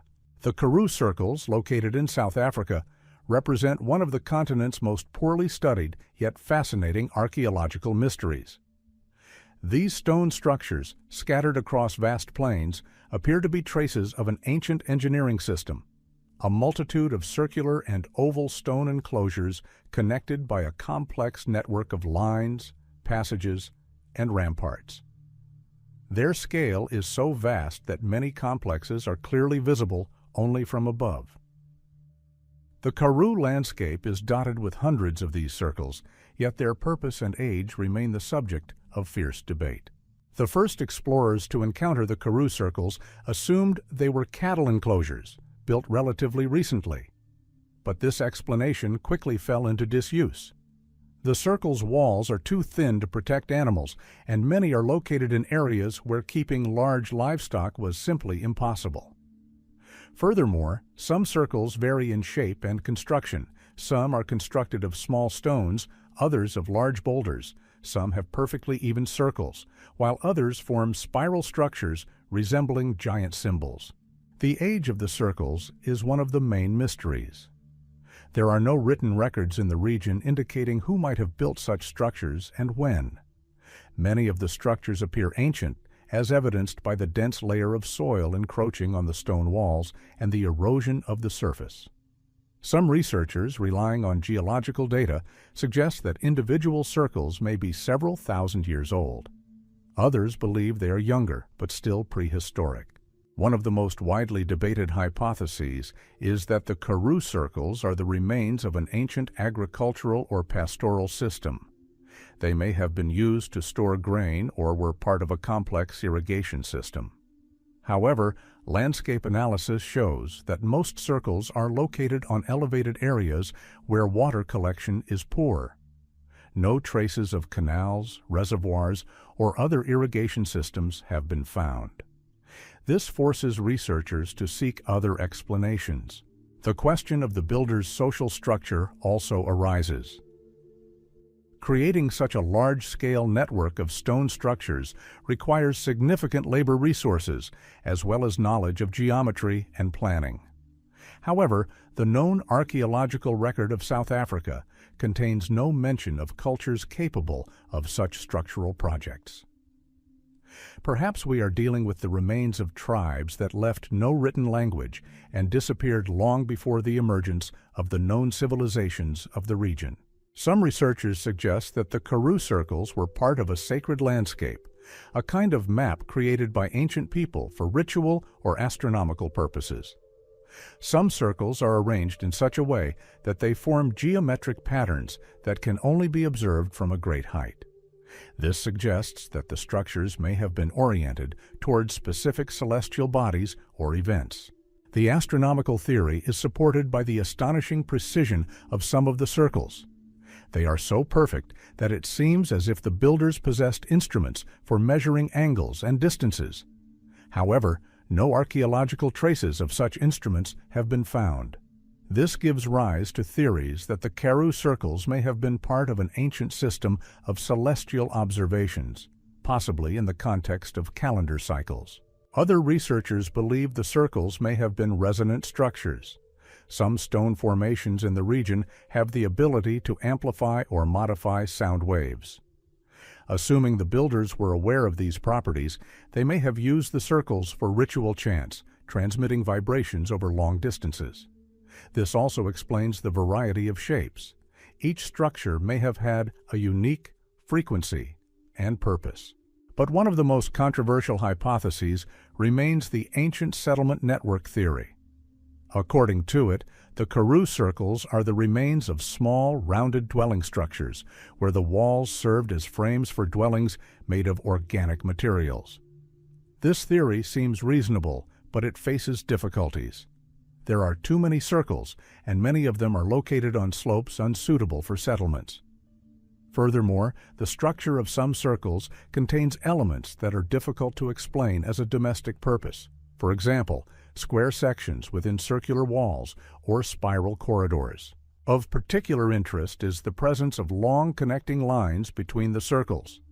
They appear like low walls or paths, forming a complex network reminiscent of a strange stone map. These lines may have served as roads or boundaries, but their number and length suggest a more symbolic purpose. Some believe the lines were part of a communication system, perhaps used to transmit sound, vibrations, or signals between distant circles. It's also worth noting that the Karoo circles are located in mineral-rich areas. Some researchers suggest that these structures may have been used for resource extraction or processing. However, the lack of tools or evidence of systematic mining casts doubt on this hypothesis. Finally, there's a theory that the Karoo circles are part of an ancient energy network designed to interact with the Earth's natural fields. This theory is similar to the idea of ley lines, energy pathways connecting sacred sites around the world. Although there is no scientific evidence to support this concept, it explains many strange coincidences. The location of the circles, their connection to topography, and their alignment with celestial bodies. In any case, the Karoo circles remain one of the most enigmatic structures in South Africa. Their diversity, scale, and unclear purpose evoke awe and wonder. Perhaps they were sacred sites used for rituals or celestial observations. Perhaps they were settlements of forgotten peoples. Or perhaps we are witnessing part of a system whose function and meaning we cannot yet understand. One thing is clear: the Karoo circles are traces of the past that require in-depth research. They can reveal much about the ancient cultures of South Africa, cultures that left behind not words, but stones, and these stones continue to pose questions whose answers remain to be found. Stone pillars of Göbekli Tepe. Göbekli Tepe is one of the most enigmatic and fundamentally important archaeological discoveries of recent decades. Situated in the hills of Anatolia, this complex has revolutionized scientists' understanding of the origins of human civilization. It dates back to approximately the 10th millennium BC, a time when, according to the traditional scientific model, people lived in small hunter-gatherer groups, lacking permanent settlements and certainly monumental architecture. But Göbekli Tepe demonstrates the opposite: colossal stone structures constructed with a high degree of engineering precision, requiring collective organization, architectural knowledge, and technological preparation, which in no way fit into the picture of a primitive Neolithic. The most impressive part of the complex are the enormous T-shaped limestone pillars, up to 6 meters high and weighing up to 15 tons. They are set within round or oval enclosures reminiscent of ritual complexes. Some pillars are carved with complex animal reliefs: lions, snakes, foxes, boars, cranes, and scorpions. The images are executed with astonishing detail, demonstrating a high level of artistic and technical skill. Even more astonishing, however, is the meticulous craftsmanship of the pillars, which required considerable effort and coordination. One of the main mysteries of Göbekli Tepe is how the builders moved the large stone blocks. In an era when there were no wheeled transport, no domesticated draft animals, and no metal tools, the creation of such megaliths seems incredible. Scientists speculate that the builders used simple levers, wooden skids, and teamwork. But even with such methods, transporting multi-ton stones remains a formidable task. Some researchers suggest that innovative methods of gently breaking the stone or using fire and water may have been used at that time. However, evidence for these technologies is still limited. The Göbekli Tepe reliefs are a mystery unto themselves. Many of the images are symbolic: repeated animal motifs, geometric signs, and abstract compositions. Some researchers believe the images reflect the cosmogonic and mythological beliefs of ancient people. Perhaps this is an early form of sacred writing, with each animal symbolizing a specific force or aspect of the universe. The circle and creatures within a circle motif is particularly intriguing. It is repeated in several places and may allude to cycles of time or rituals of renewal. A key element of the mystery is the lack of evidence of a permanent settlement near the complex. Excavations have revealed no houses, storerooms, or production areas typical of ancient settlements. This suggests that people came to Göbekli Tepe specifically for rituals. The complex served as a sacred center, attracting groups from considerable distances. This fact radically changes our understanding of the formation of civilization. Perhaps it was religious and ritual centers that became the first cities, around which permanent settlements later arose.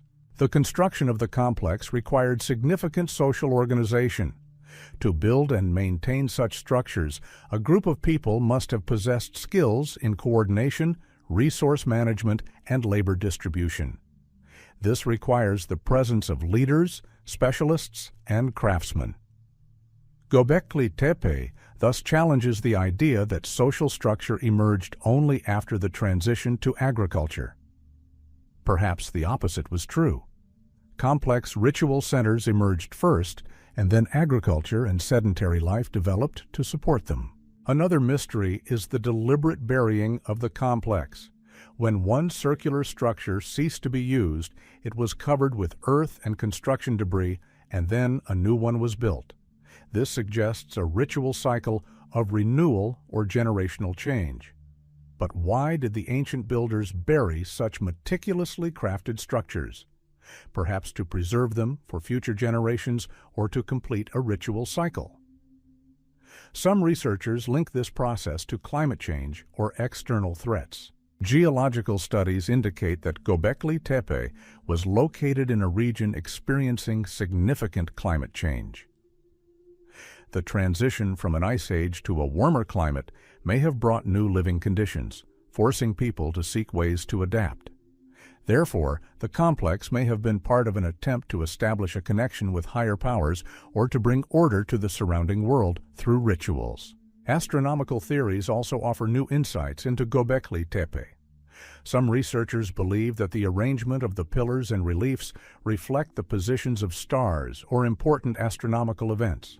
For example, it is hypothesized that the complex could have been aligned with the constellation Cygnus or the movement of Sirius. This is supported by the recurring animal motif, sometimes interpreted as zodiacal symbols. If this theory is correct, Göbekli Tepe was an ancient observatory built to observe the sky and predict natural cycles. Some researchers have advanced the bold hypothesis that the complex was part of a global megalithic culture that existed before recorded history. Megalithic structures built long before classical civilizations have been discovered in various parts of the world, from Peru to Malta. They share common features: large stone slabs, a round or oval shape, and an orientation toward the stars. This may indicate the presence of an ancient cultural heritage that spread across the globe in prehistoric times.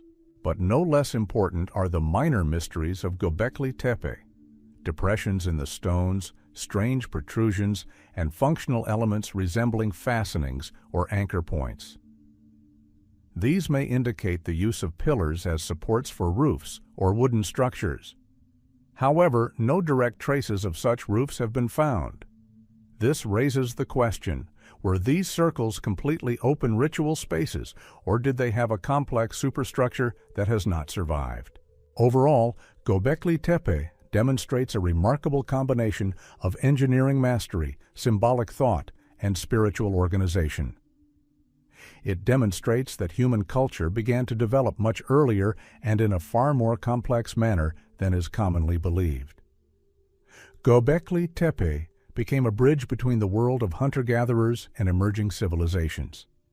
Its mysteries continue to inspire researchers, and the answers to many questions remain hidden in the earth. Stone Valleys of Tassili. The stone valleys of Tassili Najar, located deep in the Sahara Desert in southeastern Algeria, represent one of the most astonishing and enigmatic regions of ancient history. This place has been called a stone museum, a dead ocean, and even a gallery of the gods, due to the thousands of preserved rock paintings and megalithic structures, some over 10,000 years old. The Tassili Massif is more than just a desolate mountain region. It is a territory where geology, art, mythology, and traces of vanished cultures merge into a single fabric, raising questions about ancient civilizations whose traces have been almost completely lost to time. The first thing that strikes one is the incredible concentration of rock art. The drawings depict scenes of hunting, everyday life, dancing, and herding, as well as strange figures resembling creatures wearing masks or tall helmets. Some images are so unusual that they have been dubbed floating, as the figures appear to hover above the ground. Scholars interpret these drawings as a reflection of shamanic practices. The people depicted in a trance-like state appear to be exiting their bodies. However, an alternative viewpoint holds that these figures symbolize contacts with beings of a different origin, echoed in the myths of local peoples. The megalithic structures of Tassili are no less enigmatic. Among the stone valleys, there are circles of large slabs, tall vertical monoliths, and stone gates oriented toward the cardinal points. Some complexes resemble ancient observatories. Their open sections are oriented toward the horizon, where key stars appear at certain times of the year. This suggests that the ancient inhabitants of the region possessed astronomical knowledge that was lost in later eras. Another mystery concerns the climate. Today, Tassili is a desert, but at the time the rock art was created, the region was green and rich in water resources. The images depict giraffes, hippopotamuses, and elephants, animals that would never have survived in the modern Sahara. This suggests that the Tassili artists lived in a significantly wetter era. But how did they survive the subsequent desertification? Did they disappear, migrate, or transform their practices? There is no answer. It is theorized that Tassili was the center of an ancient cult tradition associated with the transition from hunting to herding and early agriculture. Some images depict people milking animals, as well as scenes resembling ritual ceremonies. Perhaps Tassili was a unique transitional space where new forms of economy and social organization emerged. However, the images are too diverse to be clearly attributed to a single cultural process. Each era seems to have imprinted its own symbols on these stones, creating a unique, multi-layered archive. Of particular note are the giant hippos and masked creatures, figures up to 3 meters tall, executed in a distinctive style. They resemble neither animals nor humans, but rather supernatural or ritual images. Some researchers believe they depict deities with whom shamans communicated. Others interpret them as symbols of cosmic forces. These images are so enigmatic that even within modern archaeology, they remain a subject of debate. The technique used to create the drawings is also intriguing. Many images were created using complex dyes, including mineral pigments and organic components, which allowed the paint to retain its vibrancy for thousands of years. This demonstrates a knowledge of chemical processes. Furthermore, some drawings were executed using engraving, where the deep lines allow the image to withstand erosion. This combination of techniques speaks to a high artistic culture and technological ingenuity. However, in addition to rock art, Tassili also contains an equally enigmatic architectural layer. In some valleys, stone platforms, walls, and building foundations, created without mortar, are found. Their shape is unusual. Straight lines are rare, and rounded contours are more common, reminiscent of naturalistic architecture integrated into the natural landscape. These structures may have been used as shelters or campsites, but some researchers believe they may have had a ritual purpose. A major mystery is the distribution of the drawings. They are often located in difficult-to-reach areas, high cliffs, narrow passages, and hidden niches. This suggests that access to these images was limited. They may have served as initiation sites, where priests or shamans imparted knowledge to a select few. Some drawings, especially in deep caves, were made in areas with almost no light. This suggests the use of torches or other light sources. However, even with such illumination, the detail of the images is striking. The stone valleys of Tassili also possess acoustic properties. In some places, sounds reflect in unusual ways, creating a polyphonic effect. In ancient times, such areas could have been used for rituals. The sound of drums or chants, amplified many times over, would have created a mystical atmosphere, enhancing the impact of the ritual. Interestingly, Tassili remained hidden from archaeologists for a long time. Only in the mid-20th century was it explored by French expeditions, who took thousands of photographs of the rock art. Many of the images were initially considered fakes, so unusual and modern did they appear. However, analysis revealed their authenticity and antiquity. Since then, Tassili has become one of the key sites of prehistoric art. However, the region still holds many mysteries. Many valleys are difficult to access, some areas have been destroyed by erosion, and some of the paintings remain unexplored. Furthermore, the question of the cultural affiliation of the Tassili artists remains open.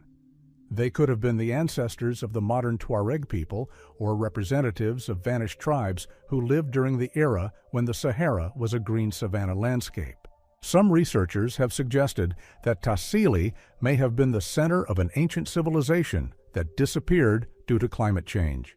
Perhaps the art, techniques, and rituals of this site reflect a culture that influenced subsequent civilizations in North Africa and the Middle East.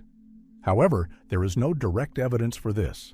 Nevertheless, Tassili remains a unique place on Earth where stone, time, and art merge into a single space.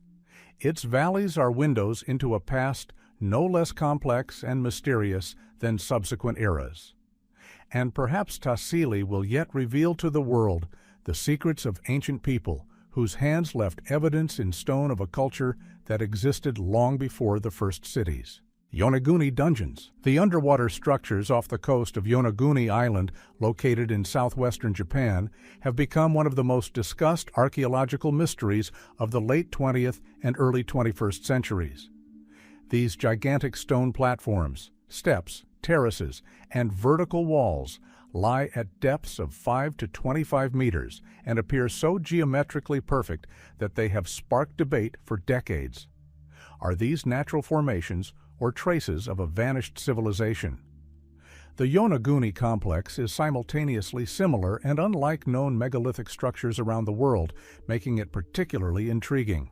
The official position of some geologists is that Yonaguni structures are the result of natural erosion.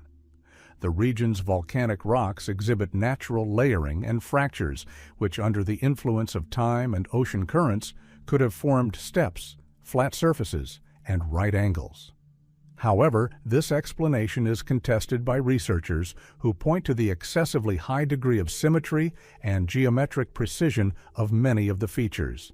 One of the key mysteries is the so-called main platform, a massive structure resembling a giant terraced pyramid.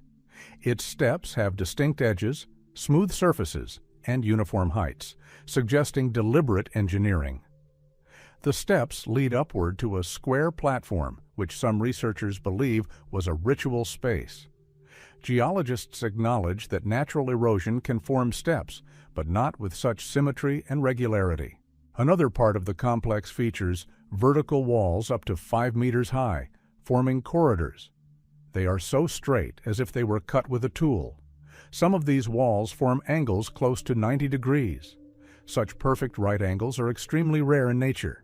This suggests that the complex may have been part of a megalithic structure, once built on dry land and then submerged. It is hypothesized that Yonaguni was a cult or ritual center of an ancient culture that existed at the end of the last ice age. If sea levels were lower, the complex would have been located on dry land, and its geometric structures could have been used for astronomical observations or ritual ceremonies. Some researchers point out that the arrangement of some elements of the complex corresponds to the orientation of the solstices. However, this theory remains controversial, as precise data on the position of the horizon at that time is lacking. Of particular interest is the turtle head, a rock outcrop that resembles an animal sculpture. Some see it as a stylized image of a turtle, others a sea monster or a patron spirit. However, most geologists believe this is a coincidence. Nevertheless, the very idea of a natural object serving as the basis for a ritual structure seems entirely possible within the context of ancient cults. Underwater exploration revealed another astonishing feature: a long, straight channel, approximately 2 meters wide, resembling a corridor or passage. Its shape is so regular that it's difficult to attribute its origins solely to natural erosion. Horizontal lines are visible on its walls, which could be tool marks or the result of structural features of the rock. Some believe this corridor may have served as a water channel or a passage between sectors of the complex. Another mystery is the large stone slabs found near the structures. They are of uniform thickness and have smooth edges, as if they were separated from the main rock. They may have been part of a building material that was never used. However, it is difficult to explain how ancient people could have worked such massive blocks without metal tools. Some researchers suggest that the Yonaguni complex was part of a larger cultural system encompassing Japan, Taiwan, China, and regions of Southeast Asia. This hypothesis is based on the similarity of certain symbolic images and architectural forms. If so, Yonaguni could have been one of the most ancient centers of early cultures in the Pacific region. But there's another more radical theory. Yonaguni could have been part of a lost civilization that existed before the known cultures of East Asia. This civilization could have been destroyed by catastrophic changes in sea levels approximately 10,000 years ago. This theory is supported by data on global sea level rise, which could have led to the inundation of coastal settlements around the world. Similar megalithic structures have been found off the coasts of India, Cuba, and the Bahamas. Yonaguni may be one fragment of this lost network of ancient settlements. Supporters of the archaeological theory also point to strange platforms and stands that resemble artificial theaters or meeting places. Their steps are uniform, and the angle of inclination is the same in different parts of the complex. Some even believe that ritual dances or ceremonies associated with the cult of the sea, ancestors, or cosmic forces may have been held at Yonaguni. However, skeptics rightly point out that the lack of artifacts, pottery, tools, bones, significantly complicates archaeological interpretation. Submerged objects typically retain traces of human activity, but very little evidence of human habitation has been found at Yonaguni. Nevertheless, the lack of artifacts can be explained by strong currents and erosion, which could have washed away small objects. Geological studies have also revealed that some surfaces of the complex bear traces of processing, reminiscent of grinding or smoothing. These traces are located at altitudes inconvenient for natural erosion, raising doubts about the structure's entirely natural origin. However, there is still insufficient evidence to definitively confirm the complex's artificial origin. Controversy over Yonaguni continues because the complex has a dual nature. It appears simultaneously natural and artificial. Perhaps ancient people utilized natural geometric forms, enhancing them or adapting them for ritual purposes. In that case, Yonaguni would be analogous to megalithic sanctuaries built on natural hills or rock formations. In any case, the complex is a unique phenomenon, a gigantic structure preserving clean lines, sharp angles, and terraces that defy both geology and archaeology. Yonaguni remains one of the most important sites for underwater research, and its mysteries stimulate the search for new methods capable of combining geological, archaeological, and oceanographic data. Baalbek Massifs. Baalbek, located in modern-day Lebanon, is considered one of the most astonishing megalithic complexes in the world. Its gigantic stone blocks, majestic platforms, and enigmatic structures amaze even seasoned archaeologists. Particularly striking are the masses of the so-called Trilithon platform, 3 monolithic blocks, each weighing approximately 800 to 1,000 tons.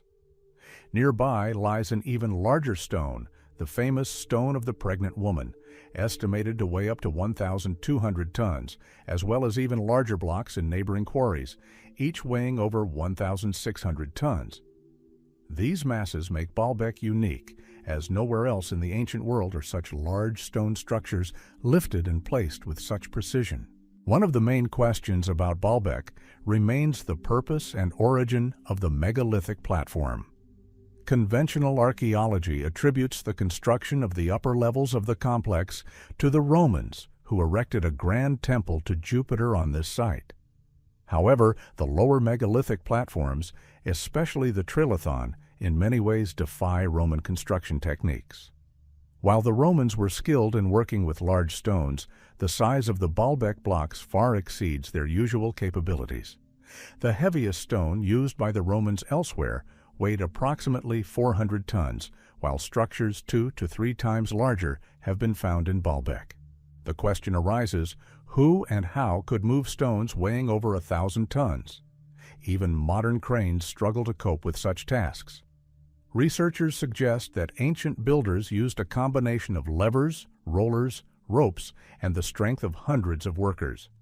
But such methods can hardly explain the movement of multi-ton blocks over long distances, especially considering that the quarry was not directly adjacent, but sometimes several hundred meters from the construction platforms. The logistics of such an operation seem improbable given ancient technology. Some researchers suggest that Baalbek was built in several stages, with the oldest level of megaliths belonging to a vanished civilization that existed long before the Romans and even the Canaanites. This is highly controversial, but the fact remains. The lower blocks are so massive and so precisely fitted together that it's difficult to imagine how they could have been erected using Bronze Age or even Iron Age technology. The Baalbek megaliths are remarkable not only for their mass, but also for the quality of their workmanship. Their surfaces are remarkably smooth, and their angles retain their precision despite millennia of erosion. Some blocks have small protrusions, which may have been part of the lifting or fixing process. These protrusions are found in megaliths from various cultures, suggesting the existence of universal engineering principles used by ancient craftsmen around the world. The orientation of Baalbek presents a particular mystery. The platforms and temple complexes are aligned with astronomical directions, suggesting that their builders had knowledge of the movements of the sun, moon, and stars. Some researchers believe that Baalbek was not only a temple, but also an observatory where celestial cycles were observed. This explains why later cultures, the Canaanites, Phoenicians, and Romans, continued to use this site as a sacred center. There's also a legend that Baalbek was built by giants. This version is reflected in ancient Near Eastern manuscripts, which speak of the city of Baalat, erected by beings of enormous stature. While the legend is symbolic, it reflects a real impression. The blocks are so enormous that an ordinary person appears tiny in comparison. Perhaps the legends arose as an attempt to explain what the human mind could not comprehend. The methods of transporting the megaliths are also of interest. Some geologists claim that the blocks were moved on damp soil cushions or along wooden paths, lubricated with oils or animal fats. While such methods might have worked for stones weighing several hundred tons, they seem highly unlikely for giants weighing 1,000 tons or more. Other researchers suggest the use of stone rollers or even primitive sleds, but this too is questionable due to the enormous friction and weight of the structures. Some theories go beyond traditional archaeology, suggesting lost technologies based on vibration or acoustics. This hypothesis is based on the idea that some ancient cultures used sound for ritual and construction purposes. If the ancient builders of Baalbek knew about the properties of vibration, they could have used it to lift stones more easily or reduce weight. However, evidence for this is still insufficient. As for the complex's purpose, there are also various hypotheses. Baalbek could have been a temple center, a ritual complex, a place of worship, or even a site for political meetings. However, some researchers believe the megalithic platform served as the foundation for an unknown structure that was destroyed before Roman construction. It may have been an ancient ziggurat or a cult tower similar to those found in Mesopotamia. However, there is no direct evidence for this. Another mystery is the evidence of possible seismic activity. Baalbek is located in a region prone to earthquakes, yet the megalithic blocks have retained their stability better than later structures. This suggests that the ancient builders took natural conditions into account and created a platform resistant to tremors. This engineering expertise is impressive and suggests they had a working knowledge of soil and rock mechanics. Equally intriguing is the fact that Baalbek remained a sacred site for centuries. Each new culture that arrived in the area utilized the existing structures without completely destroying them. This speaks to the continuity of the sacred tradition and the ancients' view of Baalbek as a special place of power. Perhaps its location coincides with geological or electromagnetic anomalies, which would have reinforced the impression of sacredness. Modern research continues to uncover new facts about Baalbek. Ground-penetrating radar has revealed hidden levels beneath the megalithic platform, but their purpose is still unknown. Additional chambers or passages may be located there. Excavations in quarry areas reveal that some giant blocks were left unfinished or unused, which may indicate a sudden halt to construction, perhaps due to a catastrophe. Thus, Baalbek remains a mystery, evoking both admiration and bewilderment. Its megaliths continue to stand despite time and natural disasters, like a monument to a vanished engineering tradition. Perhaps the answer to the origin of Baalbek's massifs lies ahead, and when it is discovered, it could change our understanding of the ancient world just as much as Göbekli Tepe or Stonehenge. Monte Alban Passages.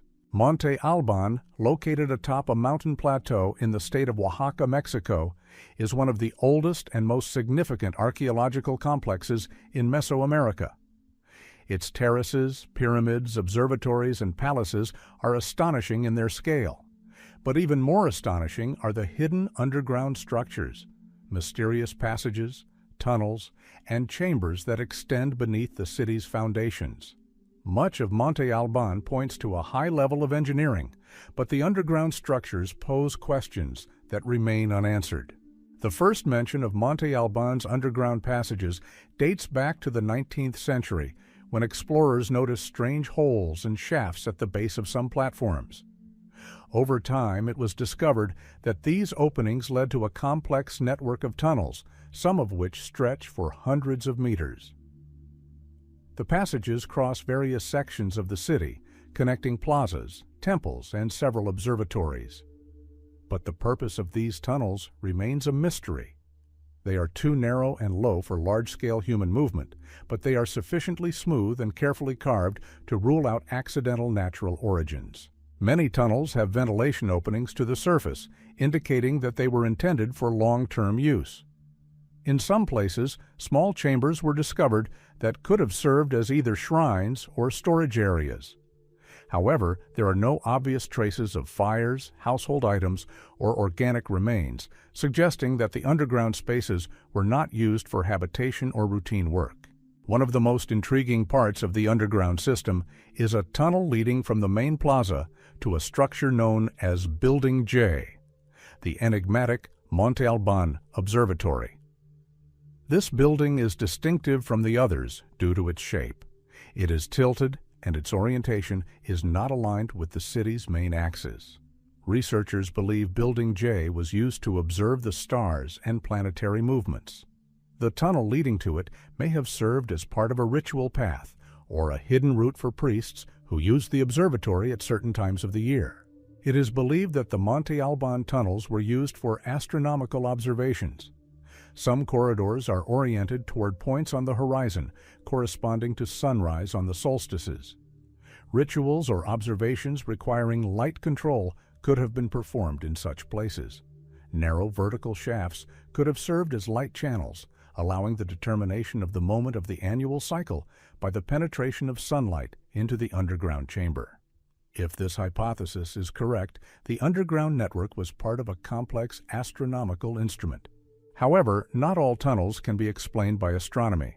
Some lead to artificial water reservoirs or to sites where traces of mineral processing have been discovered. This suggests that Monte Alban had a complex water supply system, possibly involving underground channels. But unlike the known sewer or irrigation systems of other cultures, the Monte Alban tunnels have an unusual formation, intertwining functional and ritual elements. Monte Alban's underground network may also have served a strategic function. Some researchers believe the tunnels were used as secret routes, allowing priests, warriors, or rulers to move undetected. This explains the narrowness of some passages and the presence of hidden entrances in the temple walls. However, the tunnel's dimensions still exceed those typically associated with purely military or secret passages. There are even more daring theories. Some researchers suggest that Monte Alban's underground network may have been connected to cults of death and the underworld. In Mesoamerican mythology, the underworld, Mictlan, held a significant place, and the passages between worlds were considered sacred paths. Perhaps the Monte Alban tunnels symbolize this path and were used by priests for ritual passages. Several chambers are circular in shape and have acoustics reminiscent of ritual chambers in other cultures. Sounds in these chambers resonate, creating the effect of multiple voices, perfect for religious ceremonies. Monte Alban is also known for its stelae and glyphs. Some images found near the entrances to the dungeons depict symbols related to war, the capture of prisoners, and interactions with the gods. Perhaps the entrance to the underground tunnels was considered a sacred or dangerous place, accessible only to initiates. This explains the lack of traces of everyday life and the carefully concealed entrances. Geophysical surveys in recent years have revealed the presence of additional voids beneath the city that have not yet been excavated. Some are located at such a depth that access to them is complicated by natural strata or collapses. This suggests that the underground network is significantly larger than we currently know. Monte Alban may have a multi-level structure, analogous to the ancient underground cities of Cappadocia, but in a different cultural form. Another hypothesis concerns the acoustic properties of some tunnels. Researchers have discovered that in certain areas, sound propagates in a specific way. Low frequencies are amplified, while high frequencies are attenuated. This could have been used for rituals, where the priest's voice needed to sound particularly powerful. Similar acoustics are found in the Maltese hypogeums and some megalithic tombs in Europe. Of interest is the fact that the Monte Alban dungeons include areas where the walls bear polished or processed marks reminiscent of tool marks. However, tools capable of creating such smooth surfaces have not been found. This suggests either advanced stoneworking techniques or the existence of specialized workshops, traces of which have not survived. It's also worth noting that the city's architecture has a complex geometric system. Its layout takes into account the horizon, the position of nearby mountain peaks, and the direction of sunrise. Perhaps the underground network was part of the city's overall symbolic structure, connecting the earthly, celestial, and subterranean worlds. Some researchers suggest that Monte Alban may have served as a training center for priests or knowledge keepers. The underground chambers may have been used to store sacred texts or ritual objects. However, due to the lack of writing in most Mesoamerican cultures, it is difficult to understand what knowledge might have been transmitted. Regardless, the passages of Monte Alban remain one of the most enigmatic parts of the ancient city. They demonstrate a high level of engineering and the complexity of the spiritual lives of its inhabitants. Perhaps future research will reveal the true purpose of these underground passages. But for now, Monte Alban remains a place where the past is hidden, not only in the ruins above ground, but also in the depths of the earth, where every corridor preserves traces of long-lost knowledge. Stone platforms, underground passages, gigantic monoliths, and vanished sanctuaries scattered across the world form a chain of hints at the existence of ancient traditions whose knowledge is almost lost. Each structure, from Baalbek to Monte Alban, reveals only a fragment of the past, hinting at civilizations whose capabilities exceeded the expectations of their time. Their secrets live on, inspiring new research and reminding us that Earth's history is far deeper than we imagine.